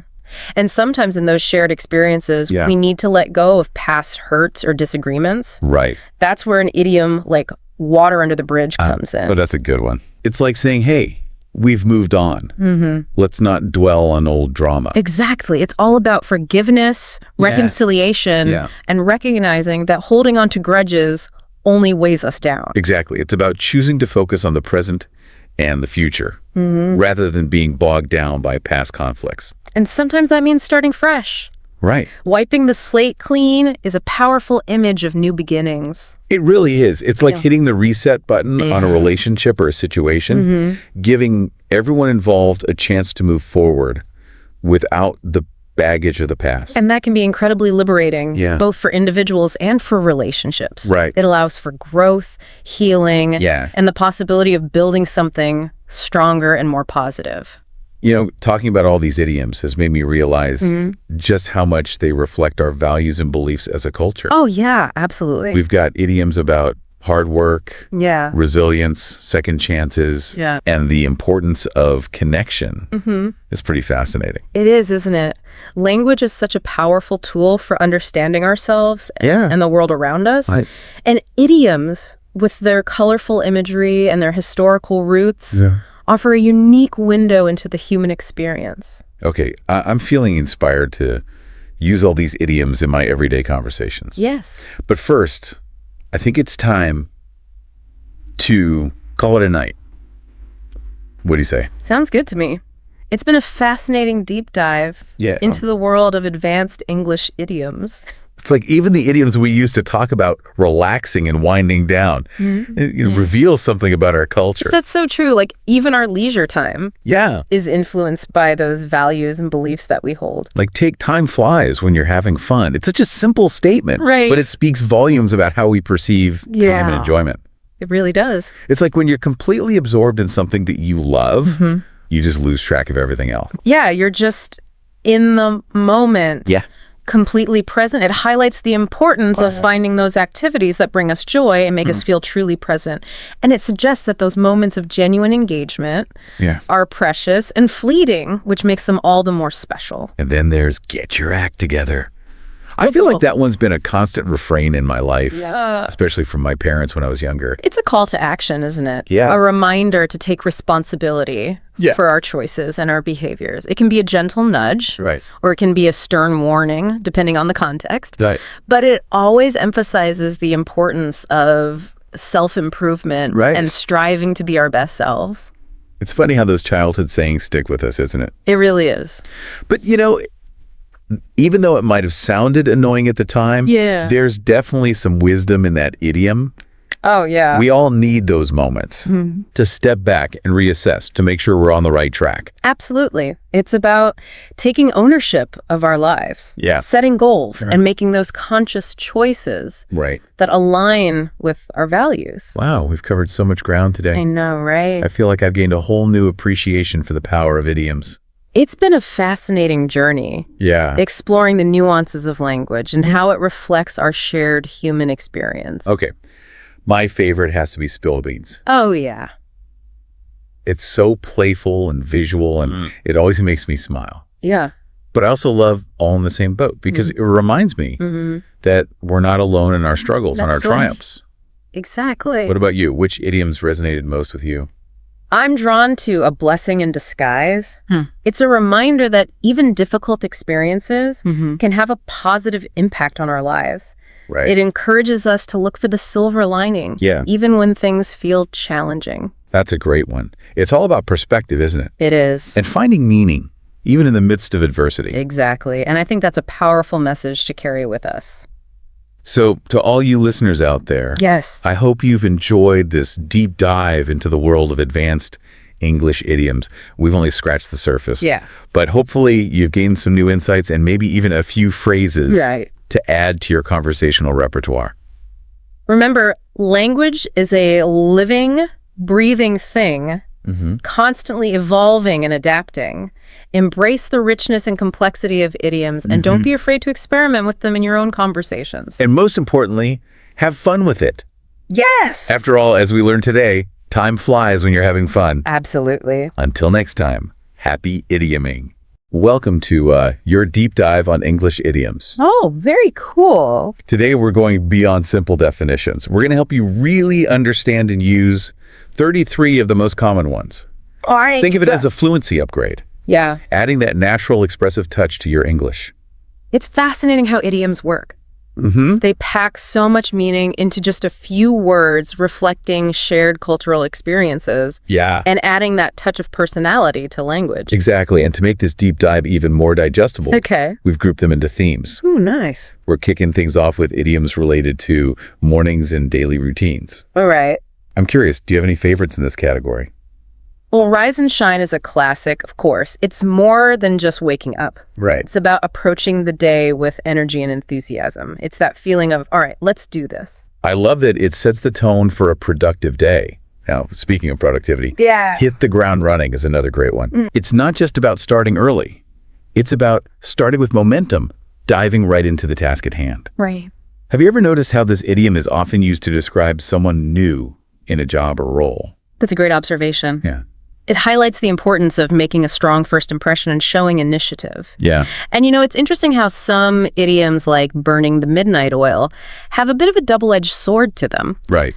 It implies dedication and hard work, but also touches upon the idea of perhaps pushing ourselves a bit too hard. Burning the midnight oil speaks to those late night work sessions, the scramble to meet deadlines. There's a sense of urgency, but also a hint of maybe I should have managed my time better. It definitely reflects the reality of many work environments. It does. And then there's a fresh pair of eyes, which I think highlights the value of collaboration and outside perspectives. Sometimes we get so close to a project or problem that we lose sight of the bigger picture. It's like being stuck in a rut, unable to see new solutions or possibilities. A fresh perspective can be incredibly helpful in those situations. It's like saying, okay, let's step back and see this from a different angle. And speaking of perspective, the early bird catches the worm is a timeless reminder about the importance of being proactive. It's about seizing opportunities and taking initiative, not waiting for things to come to you. What's fascinating is how these seemingly simple phrases about mornings and routines Yeah. actually offer deeper insights into work ethic, problem solving, and even mindset. Absolutely. They're not just about literal actions. They're about how we approach challenges and opportunities. It's almost like they offer a little glimpse into the values and beliefs embedded in a culture. Yeah. Okay, now let's shift gears a bit and head into the world of work and business. Okay. This is where things get interesting, wouldn't you say? Absolutely. There are so many idioms that reflect the dynamics of the workplace. Right. Get down to business is a great example. It's that call to action to focus and be productive. It's like saying, okay, enough chit chat, let's get things done. And in the business world, bringing something to the table is essential. Right. It highlights the importance of contributing value, whether it's skills, knowledge, or unique perspective. Exactly. It's about demonstrating your worth and showing that you're a valuable asset to the team. But sometimes even with the best intentions, we have to put things on the back burner. That's the reality of prioritization, right? Sometimes we have to delay certain tasks or projects to focus on more urgent matters. It's like acknowledging that we can't do everything at once, and that's okay. But I imagine it can be frustrating when, despite our best efforts, we end up back to square one. Oh, absolutely. It signifies that feeling of having to start over often after setbacks or unforeseen challenges. It can be a blow to our ego and motivation. Right. But it's also an opportunity to reassess our approach and come up with new strategies. Right. It's like saying, okay, this didn't work, so let's rethink our approach and try something different. And sometimes that something different requires us to think outside the box. That's where creativity and innovation come into play. It's about breaking free from conventional thinking and exploring new possibilities, challenging the status quo and coming up with unconventional solutions. It's like saying, let's not be limited by the way things have always been done. Let's push boundaries and see what we can come up with. It's fascinating how these work and business idioms reflect the need for both focus and flexibility. Wouldn't you agree? I do. They highlight the importance of being able to adapt, to prioritize, and to constantly seek new solutions. Now, I don't know about you, but all this talk about work is making me hungry. How about we move on to some food-related idioms? Perfect timing. I was just thinking the same thing. Sometimes we get a little too ambitious and bite off more than we can chew. That's a relatable one. It's about taking on too much, overcommitting ourselves, and then struggling to keep up. Yeah. It can apply to work relationships, even our personal goals. It's like saying, I thought I could handle all of this, but now I'm feeling overwhelmed. And then there are things that are just not our cup of tea. It's a polite way of saying we don't enjoy something. It acknowledges personal preferences without being dismissive or judgmental. Right. It's like saying, I respect your taste, but this just isn't for me. It's a gentle way to navigate those differences in taste and preferences. But no matter what our preferences are, it's important to remember not to cry over spilled milk. It's a reminder that dwelling on past mistakes or things we can't change is unproductive. It's about accepting what's happened and moving forward. It's like saying, okay, that was a bummer, but I can't change it. Now let's focus on what I can do going forward. However, sometimes those spilled milk moments land us in hot water. That's when we're facing consequences, often due to our own actions or mistakes. It implies a sense of trouble or difficulty. It's like saying, I messed up and now I'm dealing with the fallout in those situations.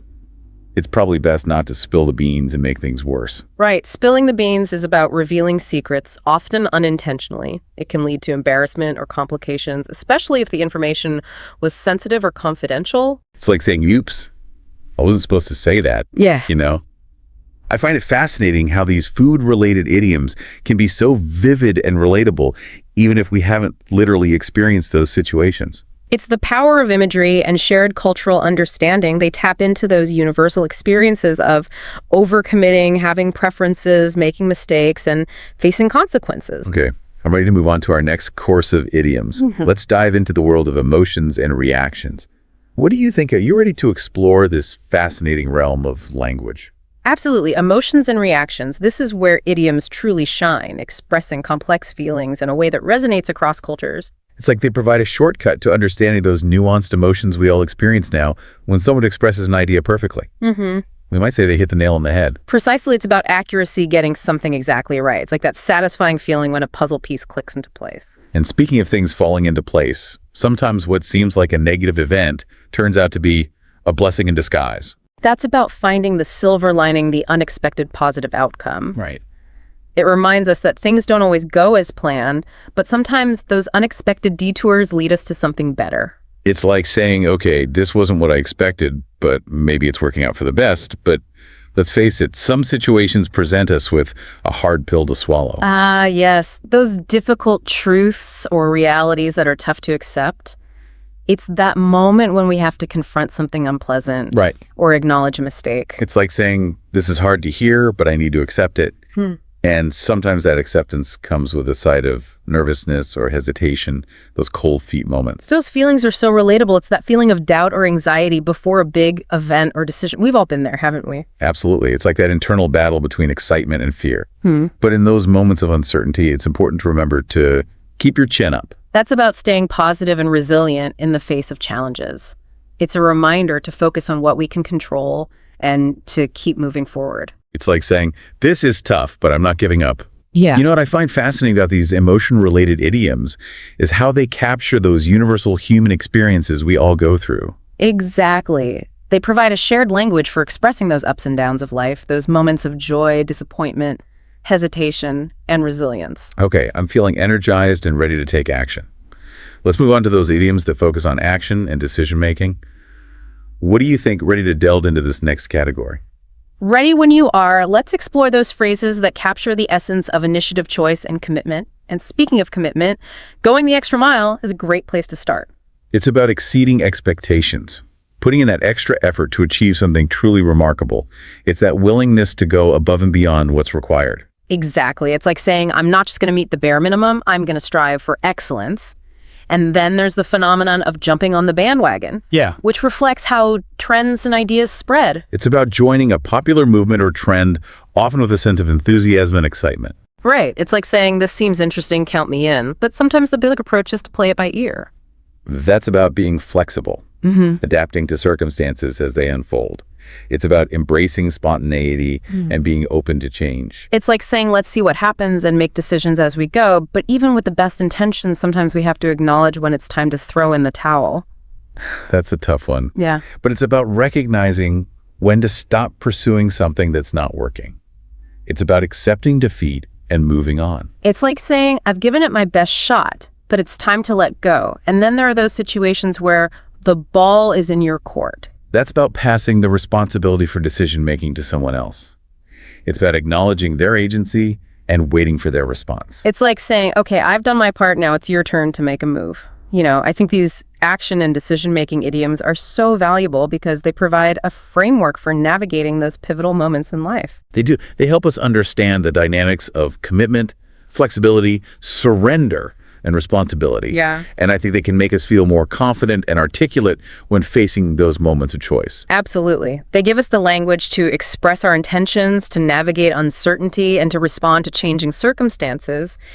Now, how about we shift our focus to those idioms that help us understand the complexities of conversations and relationships, ready to delve into the realm of social dynamics? Absolutely.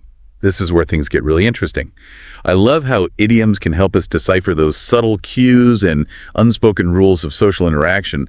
And what better way to start than with a penny for your thoughts? It's a gentle invitation to share what's on your mind, showing genuine interest in the other person's perspective. It's like saying, I'm curious about what you're thinking. And then there are those situations where the ball is in your court. That's about passing the responsibility for decision-making to someone else. It's about acknowledging their agency and waiting for their response. It's like saying, okay, I've done my part now, it's your turn to make a move. You know, I think these action and decision-making idioms are so valuable because they provide a framework for navigating those pivotal moments in life. They do. They help us understand the dynamics of commitment, flexibility, surrender, and responsibility. And I think they can make us feel more confident and articulate when facing those moments of choice. Absolutely. They give us the language to express our intentions, to navigate uncertainty, and to respond to changing circumstances. All right. How about we shift our focus to those idioms that help us understand the complexities of conversations and relationships, ready to delve into the realm of social dynamics? Absolutely. This is where things get really interesting. I love how idioms can help us decipher those subtle cues and unspoken rules of social interaction. And what better way to start than with a penny for your thoughts? It's a gentle invitation to share what's on your mind, showing genuine interest in the other person's perspective. It's like saying, I'm curious about what you're thinking. And sometimes it's necessary to keep an eye on something or someone, especially if there's a sense of concern or potential risk. It's about being observant, paying attention to details and potential changes that can apply to situations or relationships, even our own goals and aspirations. Right. It's like saying, let's stay vigilant and aware of what's happening. But sometimes, despite our best efforts, we find ourselves barking up the wrong tree. That's about being mistaken pursuing a line of thought or action that leads to a dead end. It's about realizing we've made a wrong assumption or misjudged a situation. It's like saying, oops, I was wrong about that. But even when we make mistakes, it's comforting to know that we're all in the same boat. That's about shared experiences facing similar challenges or circumstances. It reminds us that we're not alone in our struggles. It's like saying we're in this together, and sometimes it's necessary to acknowledge that past conflicts or issues are water under the bridge. That's about letting go of past grievances, choosing to move forward without holding on to resentment or anger. It's like saying, that was then, this is now. It's about forgiveness and reconciliation. I find these conversation and relationship idioms to be incredibly helpful in navigating those sometimes tricky waters of social interaction. Me too. They provide insights into social dynamics, helping us understand how to express interest, show concern, navigate disagreements, and ultimately build stronger connections with others. All right, as our metaphorical day winds down, let's explore some idioms related to evenings and relaxation. What have we got? Ah, yes. Those phrases that capture the essence of winding down and finding respite, call it a night, is a perfect example. It signifies the decision to end an activity and rest. It's like saying, okay, I'm done for today, time to recharge. And sometimes before we rest, we need to wipe the slate clean. Metaphorically speaking, of course. That's about starting fresh, forgiving ourselves or others for past mistakes and embracing new beginnings. It's that feeling of letting go of burdens and stepping into a new day with a renewed sense of hope. It's like saying, okay, let's forget about what happened and start over. But of course, before we start over, we have to acknowledge those moments when time flies, when you're having fun. That captures that feeling of being so engrossed in something enjoyable that we lose track of time. It's a reminder to savor those moments of joy and to embrace activities that make us feel fully alive. It's like saying, wow, I can't believe how quickly the time has passed. It often happens when we're engaged in something we love, whether it's spending time with loved ones, pursuing a hobby, or simply being present in the moment. It does. It's a reminder to cherish those moments and to prioritize activities that bring us joy and fulfillment. Okay, I think we've covered a lot of ground in this section. What do you think? Are you ready for our final round of idioms? Ready and excited. It's amazing how much ground we've covered exploring the nuances of these everyday expressions. Absolutely. Okay, so for our final act, let's delve into those idioms that help us talk about time and change. What do you have in store for us? Well, let's start with a phrase that evokes a sense of nostalgia. That was a lifetime ago. It emphasizes how distant a past event feels, as if it belongs to a different era. It's like saying, wow, so much has happened since then. It feels like a completely different life.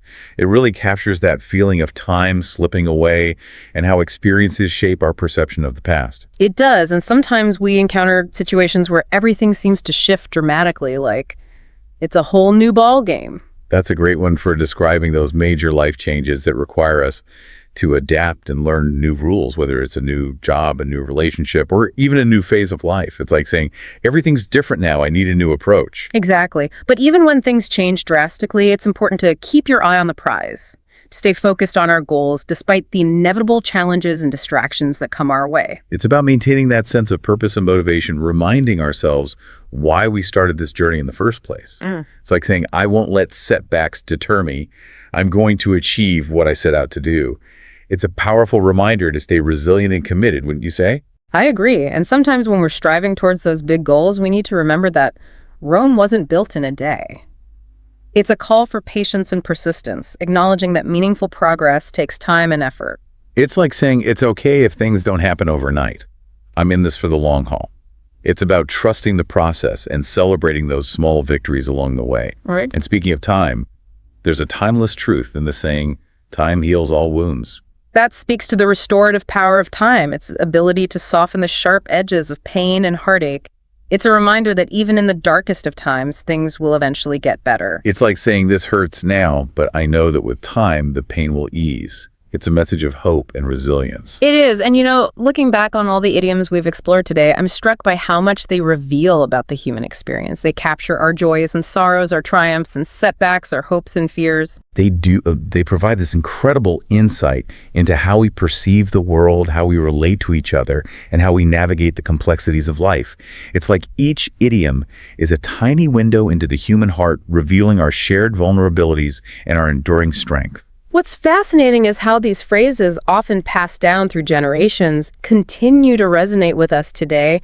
They connect us to our shared cultural heritage and remind us that we're not alone in our experiences. Exactly. So as we wrap up this deep dive, I want to encourage our listener to keep exploring the world of idioms. Don't be afraid to use them in your conversations, to experiment, and to have fun with language. Embrace the challenge, and you'll be amazed at how much richer your communication becomes. It's like adding vibrant colors to a painting, bringing depth and texture to your expression. And remember, language learning is an ongoing journey.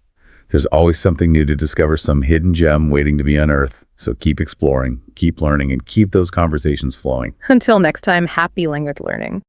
So diving into idioms, it's like, I think these are actually kind of a secret weapon for sounding really fluent in English.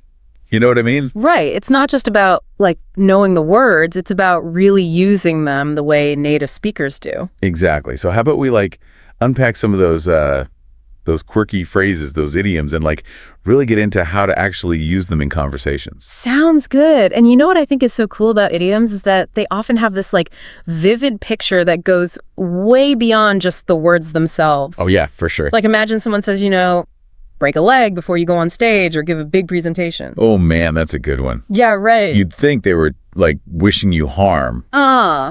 Exactly. But it actually means good luck. It does. And it's thought to have come from this old theater superstition where, directly wishing someone good luck would actually give them bad luck. Oh, wow. So break a leg was this reverse psychology thing. That is so interesting.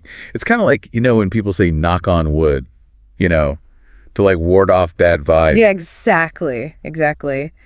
Speaking of superstitions, have you ever heard the phrase once in a blue moon? Oh, all the time. Yeah. I even use it myself sometimes. But to be honest, I never really thought about what a blue moon actually is. Well, it doesn't really mean that the moon actually turns blue. It's just a fun way of saying that something happens super rarely. I only eat junk food once in a blue moon. Right. It just adds a little color to your English. It does. I love that. It's those idioms make language so much more expressive and interesting, don't you think? Absolutely, yeah. Okay, imagine you're at a party, right? And you accidentally spill this huge secret. Oh. In English, we'd say you let the cat out of the bag. Ooh, I like that one. I could just picture it. That secret's a cat. And it's bursting out of a bag that you were supposed to keep closed. Exactly. Yeah. And it often happens, totally by accident, which kind of makes it even funnier. Totally. But is there a different idiom we use if someone reveals a secret on purpose? Oh, yeah, totally. We'd say they spill the beans. They're deliberately giving away information, maybe even gossiping a little. Oh, so it's all about intention. Letting the cat out of the bag is an accident, and spilling the beans is on purpose. Okay, I'm starting to see the nuances here. Exactly. And that's what makes mastering idioms so rewarding. You're not just learning vocabulary lists. You're learning how native speakers actually express themselves. That's a good point. Speaking of beans, I've been meaning to ask you about this one. What does it mean to spill the tea? I hear that one all the time these days. Oh, that is such a good example of how idioms, can change over time. Spilling the tea is, it's more of a slang term, really. It means gossiping or sharing, juicy information. But it has this, extra layer of excitement or drama to it. So it's like a modern-day version of spilling the beans. Exactly. Language never sits still. It's always evolving. And idioms reflect that. So, you got to stay on top of the trends to keep your English sounding, fresh and natural. I'm already feeling so much more confident, honestly. This deep dive is giving me the tools to, not just understand these idioms, but actually use them myself. That's fantastic. And remember, learning idioms should be fun. Don't be afraid to play around with them and experiment. I'm ready for more. Let's keep exploring. Okay, let's do it. As you kind of level up in your English learning journey, you'll start seeing these idioms that are a bit more nuanced, I guess you could say. Oh, yeah, for sure. You know what I mean? Like they might show up in some pretty specific situations, like maybe at work or, out with friends. Right. Okay. So, like, are there any idioms that I could use to, like, impress my boss during a meeting? You know what I mean? Yeah, totally. So, like, let's say you're starting a brand new project and you really want to show your boss that you're ready to, like, jump right in and get things done. You could say something like, I'm ready to hit the ground running. Okay. I like that one. I could totally see myself using that. Right. It just sounds so much better than just, like, saying, I'm ready to work hard. Totally. It's, like, way more dynamic, you know? Yeah. Like, you're not just willing to work, but you're already, like, in motion and full of energy and ready to go. Exactly. Yeah, exactly. Okay, cool. So what about if I need to describe a situation where someone like took on way too much, like they're in over their head? Oh, there's a perfect idiom for that. You could say they bit off more than they can chew. Uh-huh. Oh, I love that one. It's so visual too, you know? Right. Like you can really picture someone like trying to take this huge bite and then realizing like, oh no, I can't actually handle this. Yeah, exactly. And we've all been there, right? Like taking on too many tasks or commitments and then realizing, whoops, maybe I should have said no to a few of those. Totally been there. And sometimes, you have to like step back and kind of prioritize what's really important. For sure. And that's where the idiom put something on the back burner comes in. Oh yeah, that's a good one. It's like saying, okay, this is important, but it can wait for now. Exactly, yeah. You're not saying it's not important, just that it's not the top priority right the second. Right. Okay, so that's super useful in a work context for sure. Totally. And sometimes, you just need a fresh perspective on something. So you might ask for like a fresh pair of eyes on a project. Oh yeah, that's a great one too. I've definitely been in situations where I'm like too close to a problem and I need someone else to like take a look and give me their opinion. Exactly. It's like you're stuck in your own head and you need someone to come in with a different point of view. Totally. It's amazing how these idioms can like capture those tricky work situations so perfectly. Right. Okay, but let's shift gears a bit and talk about some social situations. Okay, cool. So imagine you're hanging out with friends and someone suggests doing something that you're like really not into. Like maybe they want to go bungee jumping, but you're terrified of heights. Oh no. You could politely decline by saying, it's not my cup of tea. Okay, I like that one. That's a good way to say no without like being rude or, making a big deal out of it. Exactly. Yeah. It's all about like keeping things light and avoiding any awkwardness. Yeah, because you don't want to be like, no way, that's crazy. Exactly. Okay, so idioms are all about expressing yourself. Yeah. Oh. But like in a way that takes the social situation into account. Exactly. Yeah. They can help you navigate those subtle social dynamics. Okay, cool. Okay, so speaking of awkward situations, have you ever like made a mistake and just wanted to pretend it never happened? Oh yeah, all the time. Well, in those moments, you might say, don't cry over spilled milk. Oh, okay. So it's like a reminder that dwelling on past mistakes doesn't really help anything. Right. It's better to just learn from the experience and move on. Totally. That's such good advice. And not just for language learning either. Exactly. It applies to pretty much every area of life. Oh yeah, for sure. Okay, so speaking of life lessons, did you ever hear that saying, the early bird gets the worm? Oh, of course. It's a classic. My grandma used to say that all the time. It's all about being proactive and like seizing opportunities, right? Exactly. It's like that whole idea of, the early bird gets the worm. So if you want to succeed, you got to be willing to get up early and put in the effort. Yeah, make things happen. Exactly. Okay, so on that note, I think we should get down to business and move on to some advanced idioms. Ooh, okay, I'm ready. Bring on the challenge. Okay, hit me with those advanced level idioms. I'm feeling pretty good after those beginner and intermediate ones. Like, what kind of super cool phrases are we getting into now? Well, think about this. You're in a meeting, right? And you want to make sure everyone is really like thinking critically about an idea. You could say something like, let's play devil's advocate for a moment. Ooh, yeah, I definitely heard that one before. But honestly, I never really knew exactly how to use it myself. Right. So it's like you're intentionally taking the opposite stance, right? Yeah. Just to kind of like spark some debate and make sure everyone is really thinking things through. Exactly. It's like you're testing the strength of an argument and also making sure you're not just going along with the crowd. Right. It shows you're really thinking deeply and considering all the angles. Yeah, exactly. I like it. It's definitely a good way to like, make sure everyone's paying attention. Okay, here's one I've definitely experienced, but I never knew the idiom for it. When there's a big, obvious problem, but everyone is trying to just ignore it. Oh, yeah. You're talking about the elephant in the room. Yes, that's it. It's that issue that's like so glaringly obvious, but for some reason, nobody wants to address it. Right. Like everyone's just tiptoeing around, pretending it's not there. It could be anything, really. Yeah, a looming deadline, a conflict between people, anything. It's so true. But like acknowledging it out loud, using that idiom, that can actually be a good way to break the tension. Totally. Yeah. Sometimes just naming it, saying, okay, there's an elephant in the room here, can be the first step to actually dealing with the problem. I like that. It shows you're not afraid to face the issue head on. Yeah. Okay, so we've got playing devil's advocate and naming the elephant. Those are some pretty good tools for navigating tricky conversations. Any other advanced idioms I should have in my back pocket? Well, let's talk about skepticism. In this day and age, we're just bombarded with information all the time. Right. From every direction. It's so important to, be a little discerning. Don't just believe everything you hear at face value. Yeah, absolutely. That's where the idiom, take it with a grain of salt, comes in. Okay, I've definitely heard that one before. Yep. But I'll be honest, I always thought it had something to do with actual salt. Haha, right. Literally taking a pinch of salt. Yeah. But no, it actually means to approach information with a little bit of healthy skepticism. Don't just accept everything blindly. Do your research. Think about who's saying it. Form your own conclusions. That is such a valuable skill these days with all the news and opinions flying around online. Knowing that idiom gives me a way to express that skepticism in a conversation. Totally. And, sometimes people just try to avoid dealing with problems completely. They just keep pushing things off, hoping they'll magically disappear. Oh, I know people like that. Always kicking the can down the road. That's the one. It's the perfect way to describe procrastination or avoiding responsibility. But those problems rarely solve themselves. So true. It's better to just face the challenge rather than letting it get bigger and bigger. I couldn't agree more. Well, I think we've covered a lot of ground today. We've talked about idioms for all kinds of situations, from expressing good luck to dealing with tricky conversations and difficult problems. I feel like I could walk into any conversation now and just nail it.